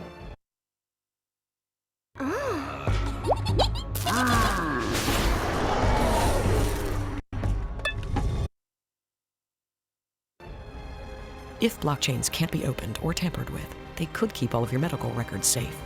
They could count your votes reliably. They could guarantee that money you donate to a charity gets to the people who need it. Or that the diamond you're buying isn't financing war crimes. They could save money, and they could save lives. Take, for example, how that so-called organic apple gets to you. It goes through a lot of hands, creating a lot of records, each of which can be misread, misfiled, or outright falsified. There's the farm, the pickers, the shipping, the processing, the packaging, the labeling, and then your grocery store. That's a lot of trust. But what if you could tag that apple at the farm and create a blockchain tracking it? As it passes through all of those hands, a new block would lock in the information about where it came from, where it's been, and how it got to you. You could track backwards through the blockchain to guarantee that the farm it came from is organic. Same for things like fair trade coffee and chocolate. If it's organic coffee, you can trace that it came from this farm at this elevation, at this time of year, and on this day. And then as that's fed into the supply chain, you're carrying all of that provenance with it, so that when it finally gets to the package, if there's ever a question, you're looking at that package, take the identifying information off of it, and you can quickly compare it back through that path to verify that it is what somebody says. And if something goes terribly wrong, like people getting sick from eating lettuce that carries deadly bacteria, the blockchain record of that lettuce would lead directly and immediately to the source of the disease. There would be no need for widespread panic, along with the waste and financial devastation of having to pull all the romaine in the country from the shelves. One of the easiest places to look is from the idea of food safety. Recently, executives from Walmart were talking about this as it applied to mangoes and challenged their people with their existing technologies. How long is it going to take you to take this package of mangoes off the shelf and tell me where they came from? And I believe the number they came out was over 6 days to trace it all the way back through their suppliers and handlers and processors and everything to get back to the farm it came from. And through a blockchain pilot, it took 2.2 seconds. And what that allows is, if we had a contamination issue, to react to it with much more speed but also much more precision, because if you know that that package came from a specific farm and maybe through specific processors and handlers, that means, one, you can target those for the remediation, but two, the rest of the supply was unaffected. And we saw with romaine lettuce and other things recently that if you can't react to that speed because the public health consequences are so big, the reaction is usually to just wipe out the supply. Beyond the supply chain, transportation is another industry where blockchain technology can be of huge advantage. Autonomous vehicles is an innovation that is here to stay. We know that vehicle-to-vehicle communication occurs, right? So there are standards and protocols in place that allows one autonomous vehicle to communicate with another autonomous vehicle, so that if an autonomous vehicle is braking, the vehicle behind it receives a message that says, I'm braking, you need to brake as well. The challenge, though, is how does an autonomous vehicle see around the corner? How does it see beyond its direct line of sight? And how does it trust any information that it actually is being told? So the new scenario that we're seeing is vehicle-to-vehicle and vehicle-to-infrastructure, where the city infrastructure can now be leveraged to inform an autonomous vehicle compute platform to make a decision of one way or another. But why should that vehicle, who is today classically making decisions on its own with the data that it's seen from its direct line of sight, why should it trust anything that it's seeing from infrastructure? We think that blockchain is a unique opportunity where if you can actually create a root of trust and a chain of trust of the entire infrastructure, which includes the supply chain, the manufacturer of how that infrastructure was built, how it's operated, and the applications that's currently running on it to make those recommendations to autonomous vehicles. With blockchain, we think that now there's a unique opportunity where an autonomous vehicle can now trust data that it's seeing from outside of its sphere of influence. Tired of cold calling? Introducing Lucia, the easiest, most accurate. And that sphere is growing. Blockchain can influence the trading of renewable energies as well. There's a project out there referred to as Brooklyn Microgrid. It's a network of homes that have, some number of them have solar panels, and rather than being reliant on the utility, it's allowing neighbors to transact directly with one another. When a home with solar panels collects more energy than it needs, the excess energy has traditionally been sent back to the energy company for a credit to the homeowner. In a network of homes, however, blockchain would, in essence, create and manage the necessary transactional data and decisions to purchase and sell the excess energy between the participating homes. As renewables are being deployed much more broadly, it's becoming challenging for the utility to take all that back in and then to sell it back out, because it doesn't store. I mean, outside of batteries and other things where that technology is not really mature enough yet, electricity has to be used as it's generated. And by allowing neighbors to transact directly with one another and to use it, that offers a lot more value potentially to these deployments above and beyond just what is being offered from a utility. This versatile technology is also fast at work in solving problems in another major area: personal identity. The problem with identity now is you have a lot of people in this world today that do not have a formal piece of identification. So who are they, where they come from, where are they going? That's a big challenge today. In developed nations, not so much of a problem. The idea of digital identity has more value potentially to a population in a place that doesn't have all of the entrenched components the United States does. We have social security numbers, addresses, we have bank accounts. It helps identify us. Where blockchain is offering value is if we are able to establish somebody or something as unique. There are some blockchain-based solutions that are allowing these individuals to access financial institutions, like a card that has a digital identifier on it, and By going up and swiping this card, they're able to open up banking to these villages that have not had that experience, and then access their financial resources through a blockchain-driven network. This is one of those key technologies that is actually decentralizing and democratizing innovation itself. Innovation is happening at the consensus layer, and innovation is happening at the smart contracts layer within the blockchain space. It's happening most certainly at the business layer. It's happening at a global scale and at a pace that we haven't seen in a very, very long time. To listen to some people, blockchain has the potential to fix pretty much anything that ails the world. But, as usual, all that glitters is not gold. Blockchain's got baggage, serious baggage. To begin with, the software behind a blockchain has to be written perfectly, and we know how often that happens. Like never. A coding error could allow someone to make off with millions of dollars worth of cryptocurrency, which has actually happened. It's referred to often as the castle walls problem. It doesn't matter how high you build your castle wall if you leave the door open. And that's the nature of all of these security incidents, is someone has capitalized upon a vulnerability, a backdoor that was left open, if you will.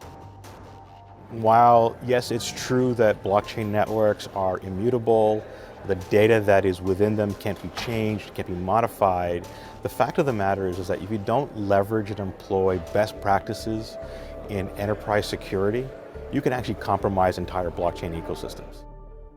And it wasn't a compromise of sort of the blockchain encryption methodology itself. It was compromising the participants in this network and then using the rules in the network against itself.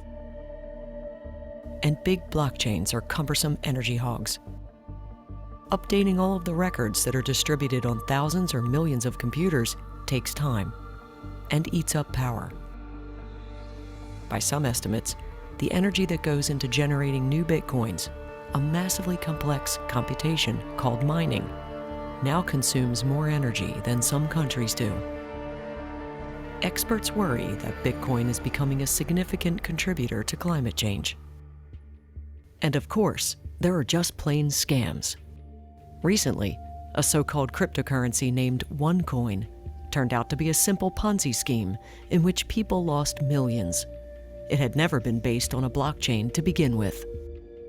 So, depending on who you ask, blockchain may be all promise and profit, or failure and fiasco. The reality is somewhere in between. I do think it's a revolutionary technology, or a technology that offers a lot of revolutionary promise. I don't know that it's just going to magically unseat, all of our legacy technologies, but I think it is an interesting tool to have in our bag, and it offers a lot of value to a lot of different industries, which makes it unique. And until the wrinkles are ironed out, well, blockchain has yet to fulfill its most basic potential. A revolutionary solution to questions that have plagued humanity since our beginnings. Who can you trust? What can you trust? Can we really eliminate trust from how we interact? And would we really want to? Blockchain Revolution is made possible by support from B. Riley Financial. By Okay, so that's the video. Professor, can you hear it? Yes, Okay. yes. I know it's a bit long video, but I think it's very important to understand the blockchain technology itself. Yeah, it's quite interesting because as far as I understand, is that most of the people thought that blockchain is only used for Bitcoin or cryptocurrency, right? But it turns out that it can be used for anything else, like for the apple farming, like any kind of farming actually, like farming, and then maybe fisheries, and then for the autonomous vehicles and personal identification, and even for voting. So it's kind of interesting. So maybe can we start with the Q&A questions, Professor, from students? Yeah, sure. Any question? Okay, so I try to answer it. I'm not really the expert, but I try to answer any questions. Okay, so anyone, do you have any questions for Professor Badli? Anyone? Yeah. Hi, Miss. Okay, Andreas, please. Andreas.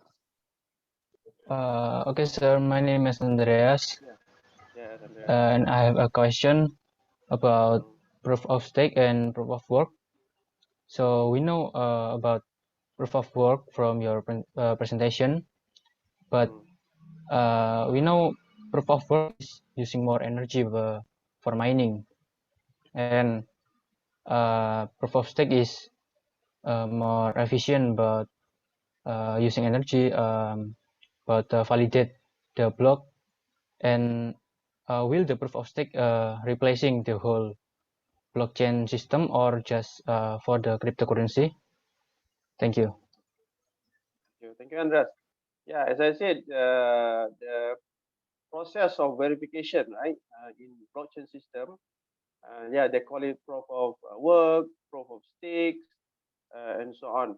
So it's depending on, there are many kinds of verification process. So sometimes depending on, you have to study and whether this mechanism has disadvantages or advantages. As I said, some prover it takes more power to process, right? Some may be less power. So it's depend actually. But as I said, the reason people are researching what is the best way to do the verification. As for now, I think there's no such research on which one is better, but I think it's still research going on what kind of proof of work that they want to use. But I think this is opportunity for you if you want to do your master's, PhD by research.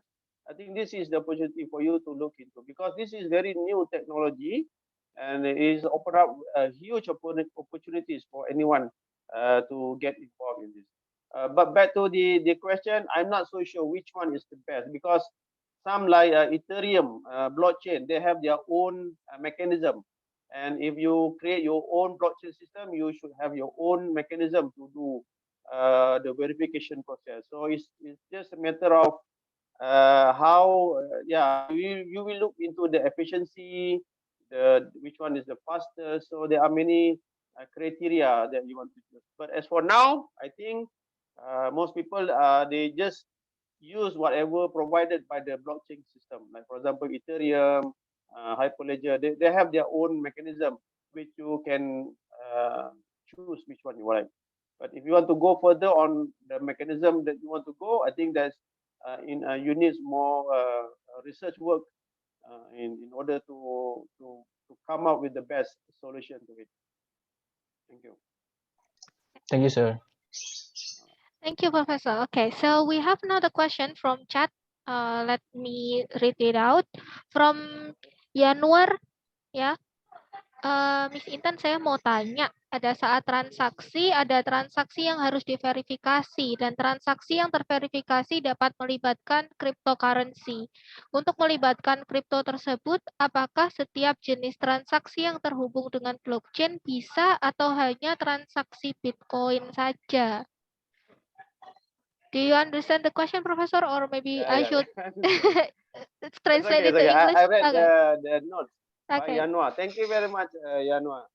Ya, pada saat transaksi ada transaksi yang harus diverifikasi dan transaksi yang terverifikasi dapat melibatkan cryptocurrency. Okey.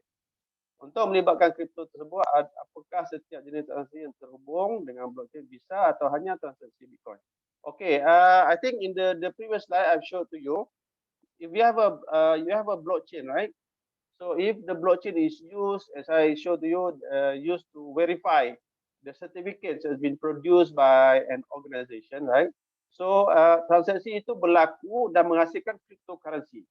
Tetapi cryptocurrency yang dihasilkan itu tidak digunakan, tidak ada nilai sebab hasil transaksi tersebut, hasil cryptocurrency tersebut hanya sekadar untuk proses verification sahaja. Jadi nilainya itu tidak digunakan. Seperti kalau kita guna Ethereum, dia tak guna Bitcoin, dia guna gas.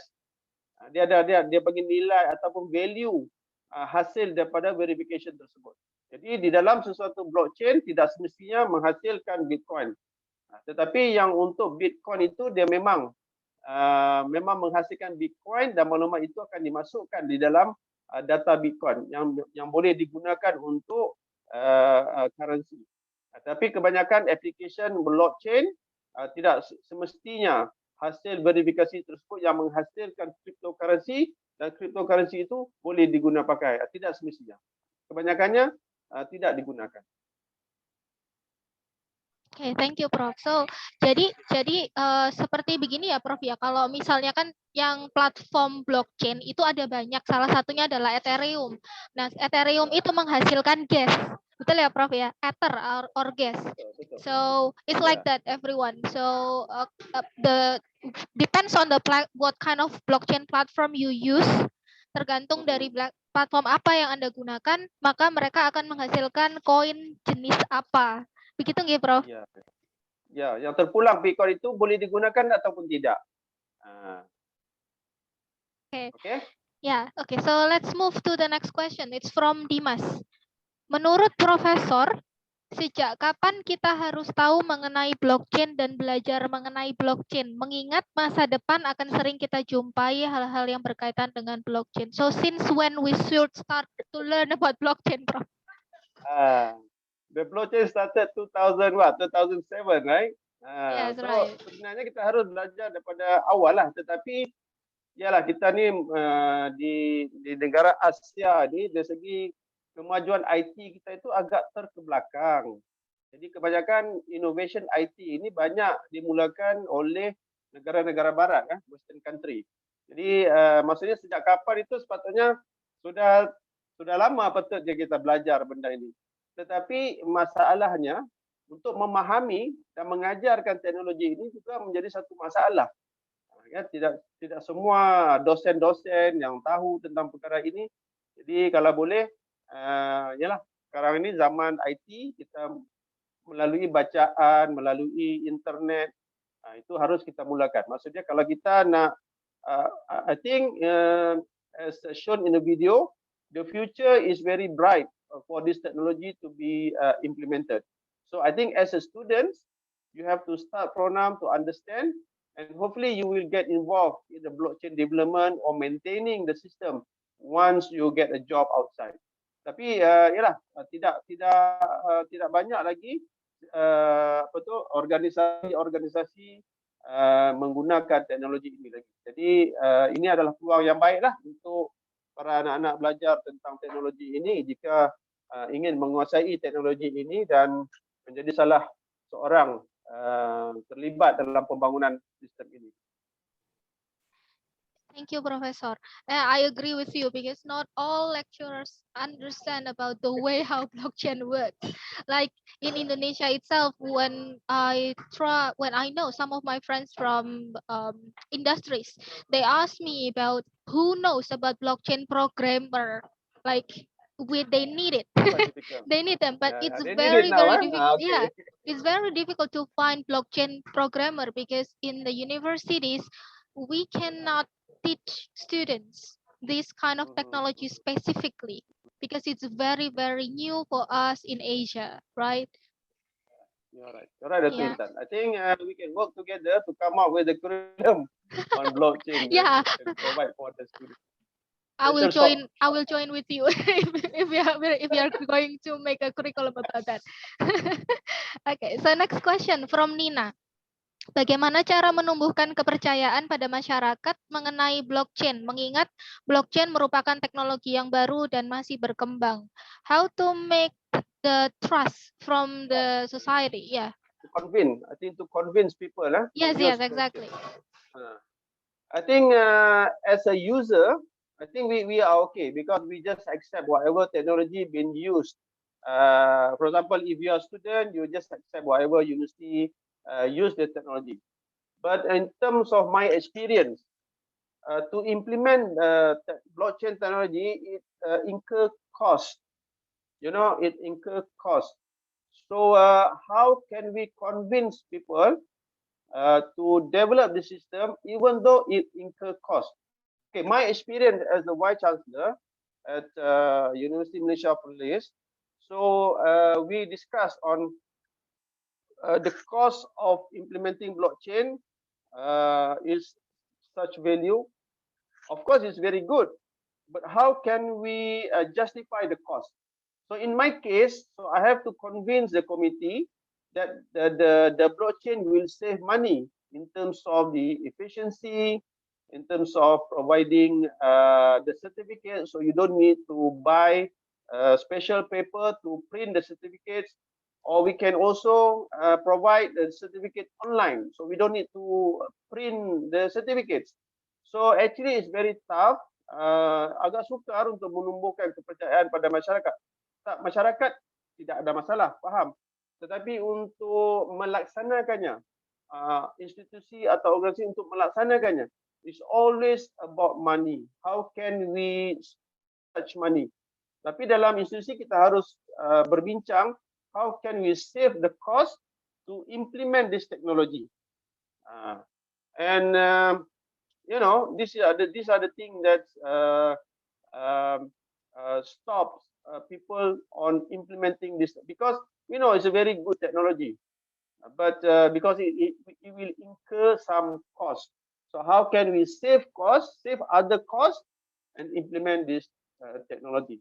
So of course it's quite challenging, but I'm sure when the cost of implementing will go down, I think people will start implement this technology throughout other applications. Yeah, Okay, Nina? just like Internet of Things, Prof. When we start Internet of Things, it's like it's very expensive, isn't it? Like everybody kind of like, I don't want to buy it, I don't want to use it because it's very expensive. But now everybody is like, I want to have that. I have to have that. It's like that. Okay, so next question from Cahyo. Blockchain identical with supply chain.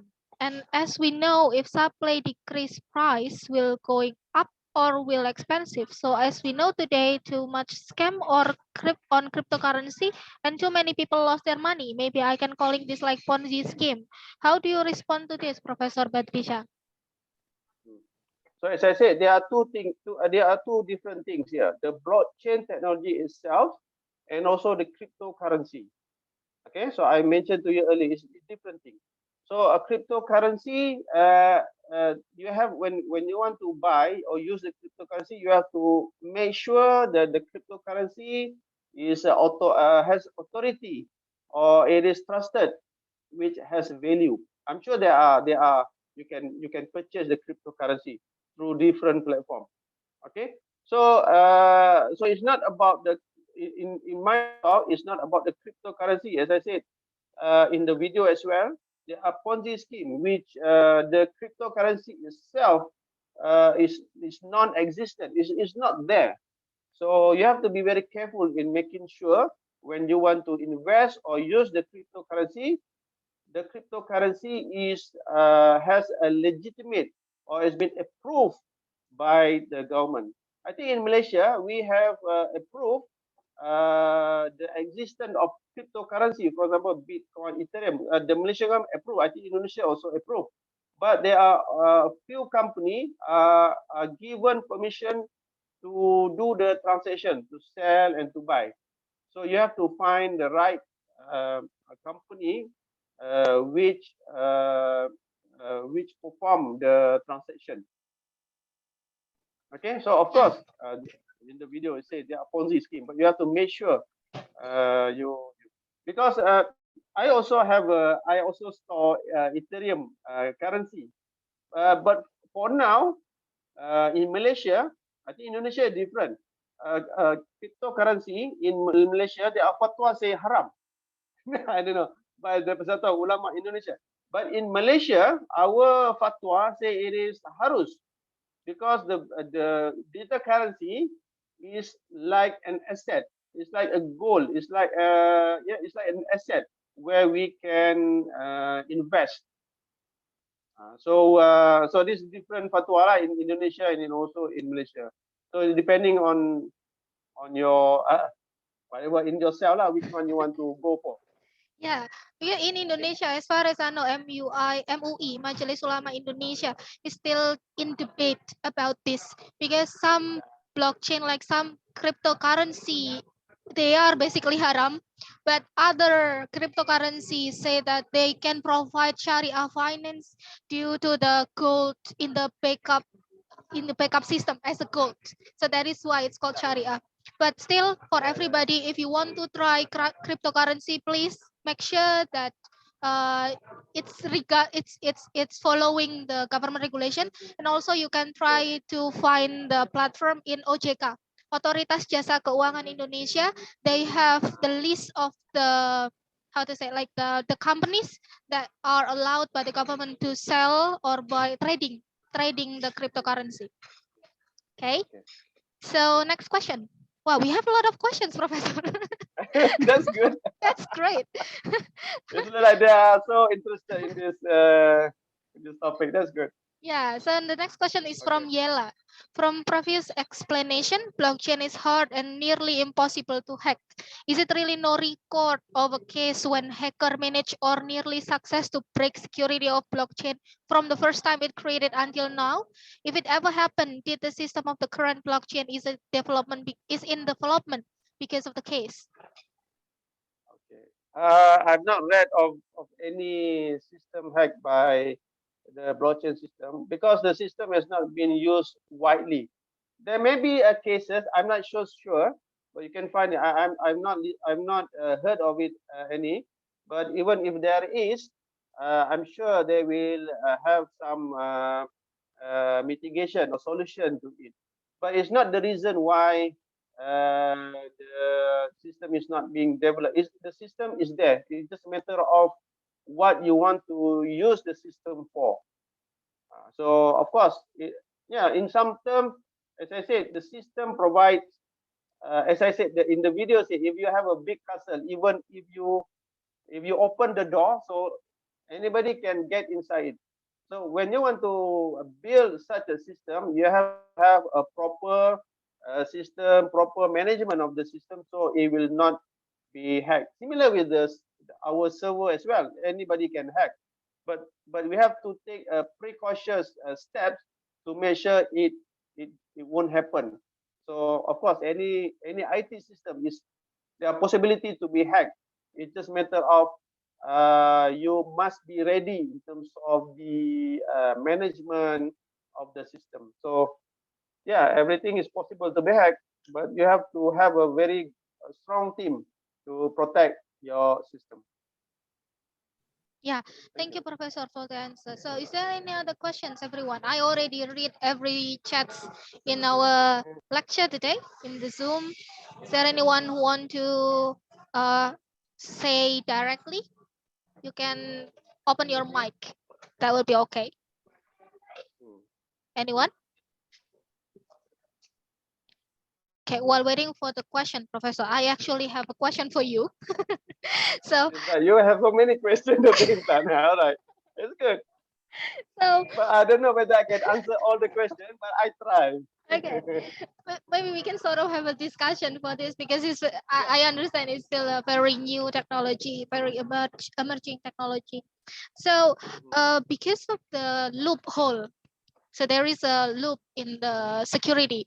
Any kind of system has a loop, including blockchain itself. Some people actually do the crypto jacking, isn't it, Professor? Like they hijack the crypto, so they put the malware into the system, and then but no one knows that they have this malware. Like for example, in my computer, there is a malware that some other bad people use my computer for mining, cryptocurrency mining. So how can we know that our computer is actually have that kind of malware, Professor? Okay, how to know?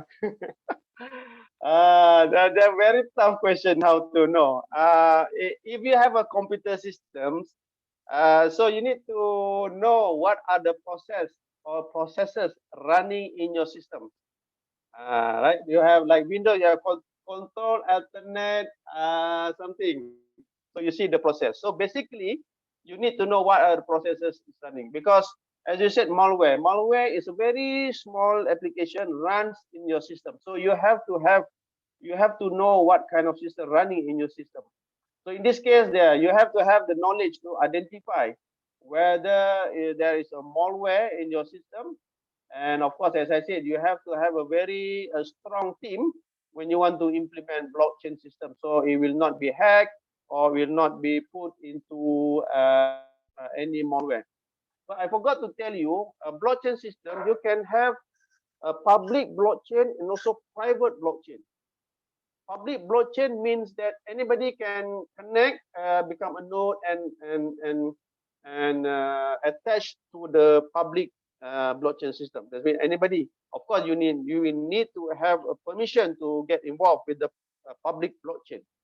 But in my case, in University Malaysia Police, we decided to have a private blockchain. That means we have 3 servers which run the blockchain system. So we do not allow anybody to have a free access to our blockchain system. So we protect our blockchain system in order that our data will not be tampered or nobody can put any malware in the system. So we decided to have our system to be private.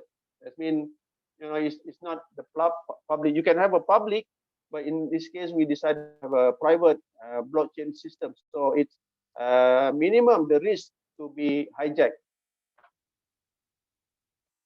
Okay. Yeah.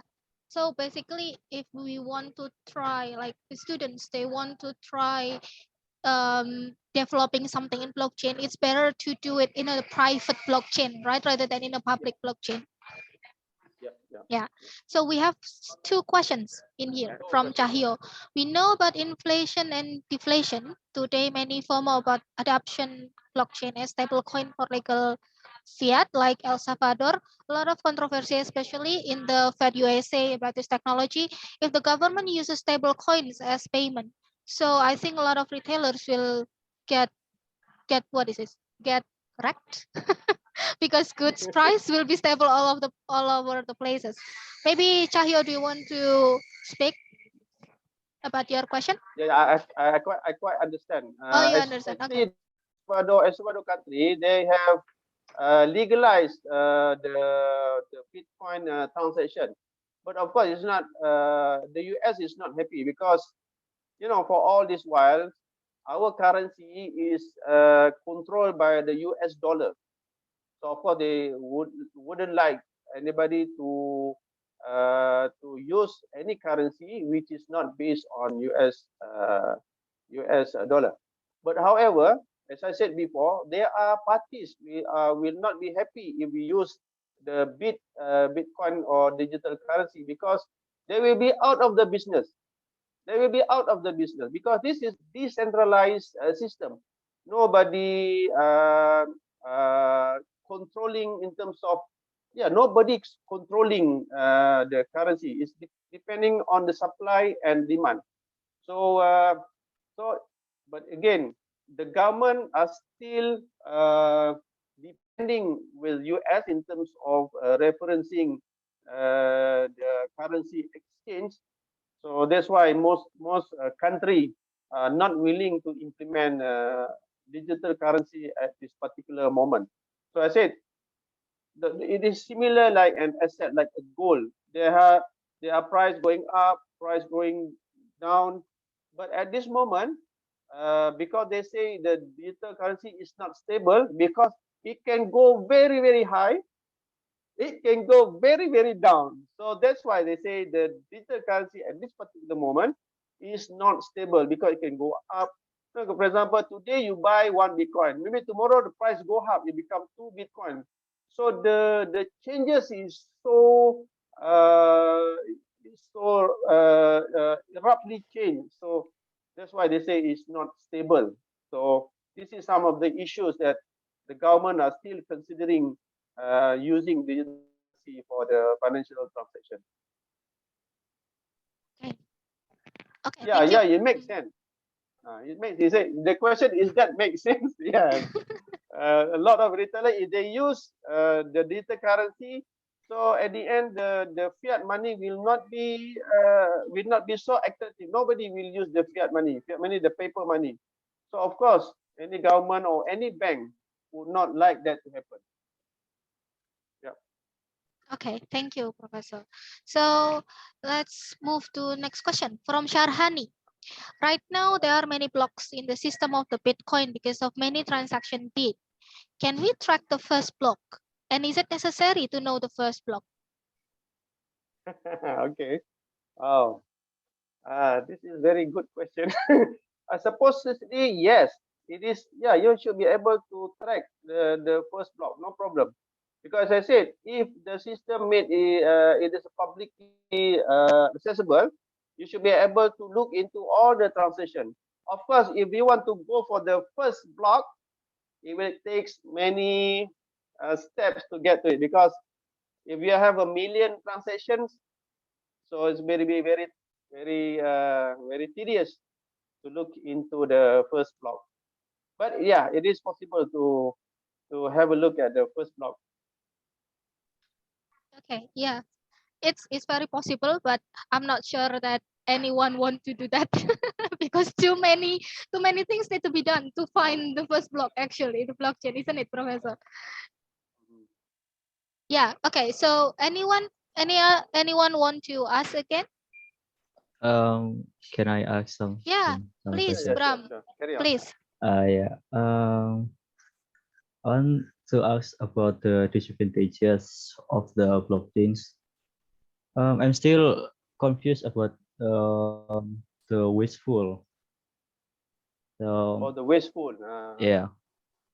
It says that every node that runs the blockchain has to maintain consensus across the blockchain, and this offers very low downtime and makes data stored on the blockchain forever unchangeable, right?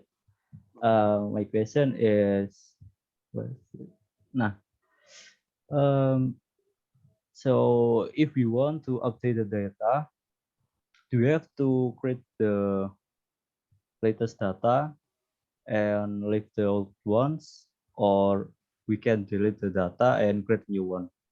Thank you. Yeah.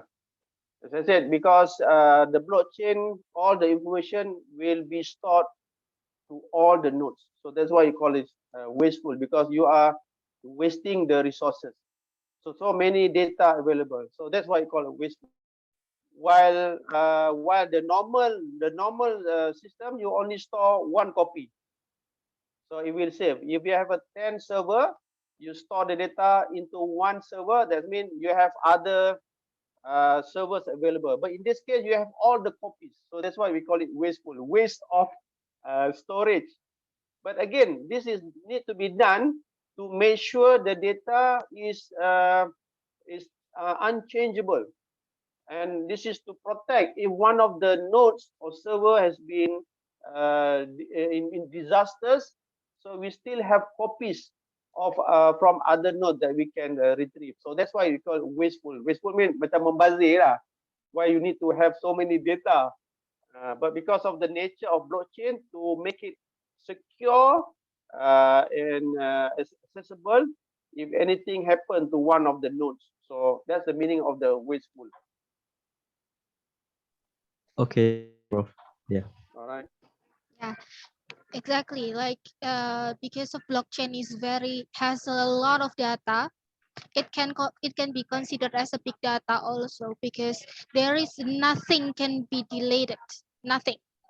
You cannot delete anything. So it goes to a question, actually. When I first learning about blockchain, I questioned this. So how can we build blockchain? Like, what is the difference between the SQL that we learn in school, right? So because in SQL we can delete everything, delete star, and then everything was just gone. But in blockchain, it's not like that. So maybe how can we, as a beginner, me included, I'm also a beginner in blockchain, what kind of platform that is better for use to us to learn about it? Like, is there any specific platform that you can recommend, Professor? Maybe like Ethereum, maybe, or I don't know, maybe is there any other easier platform for that? So far, the most popular blockchain system being used by many is Ethereum. So actually you can find, I will show you the link how you can build a basic blockchain system. For myself, I also have difficulty to understand because I also lack knowledge on regarding the database. But you can find, I will give you a good website where people build a very simple blockchain. But but you have to understand the system available. For example, Solidity language. You have to understand Python and also a few packages comes with blockchain system. For example, Ethereum. So I'm also want to learn, but I will give you the link of a very good link on how to develop a very simple platform to get started on building your own blockchain system. Thank you, Professor. We are looking forward for the link. Yeah. Okay. Okay. Any other questions from everybody? We are very this class is actually I'm very happy today because there are a lot of students joining us, and then there are so many people who have questions about this technology. And actually this is quite interesting because not all students understand about blockchain. They also know about Bitcoin, but they don't understand about blockchain, right? So hopefully after this class everybody know what kind of blockchain, and then they can start to build like a new simple application. Like for instance, they want to keep like a certificate for webinar, for example. They have an event. That's They right. want to make a webinar and then have a certificate. You can build it using blockchain, right? Just simple application for testing. Yes, you're right. Yeah. You're right. I will give you the link on how to build the first blockchain. I keep following his website. His Gregory. Actually, his website is DAP University, DAPP University. So he show you how to build a very simple blockchain system so that you can easily understand how it works. Okay. I think Dr. Intan, because Yes. this is our second meeting. So the first meeting maybe they're too shy. So I think because it is the second meeting, so they get used to me. I think now they started to ask questions. So that's a very good progress. Yeah. Okay, so we have several teachers also in here. Our lecturers joining in with us, like Bu Putri, Pak Sugiono, and then Pak Agung. Bu Putri, do you want to say hi? Mana Ibu Putrinya? Mana? Assalamualaikum, Prof. Waalaikumsalam warahmatullah. Yeah, it's very Apa kabar? interesting. Thank you very much. No problem. Okay. Thank you, Bu Intan. You're very welcome, Bu. Okay, Itu saya bagi link dalam visiting lecturer tu Dr. Intan. Itu this is very your first blockchain app.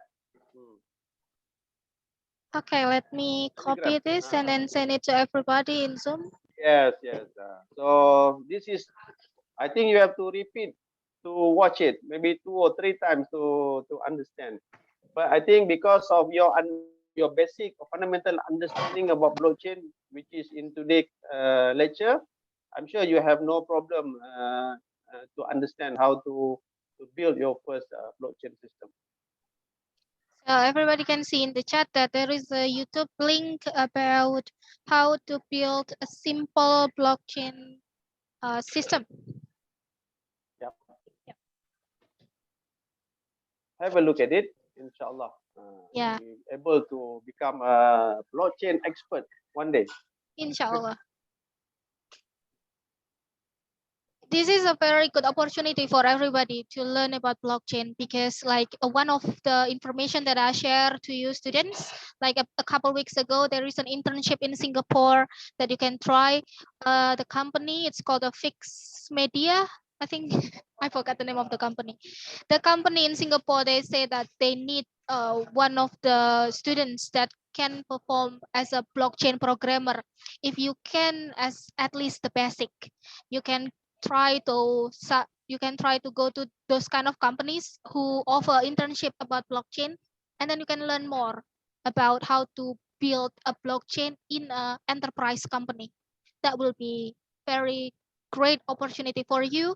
The opportunity is not only in Singapore or Malaysia or maybe Japan, but also in Indonesia. Some big companies offer this kind of opportunities for students to learn about how to build blockchain. Yeah. Any other questions? I think everybody's already understand, Professor. There are so many That's questions good. today. I'm so That's happy. good. I'm so Yeah. happy. Okay, so our visiting lecture today will end at 12.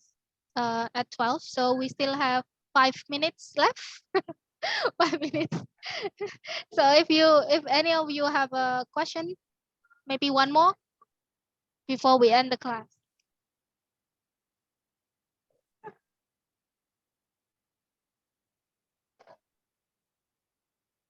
No one? Okay. It looks like all pretty understand about the lecture today. That's good. I'm so Yeah. happy. Yeah. Okay. Okay. Thank you, everybody. So before we end the class, can we take a picture together? Please turn on your camera, everybody. I will do some screenshots. if we have like face-to-face lecture, usually we just go to the front of the class and then take a picture together. But now it seems like Online. everything is using online and then screenshot or print screen. Screen. Yeah. Okay, please turn on your camera, everyone. Fix your hair maybe before before I start. Okay, so the first page. Okay, 1, 2, 3. Okay, let's save it.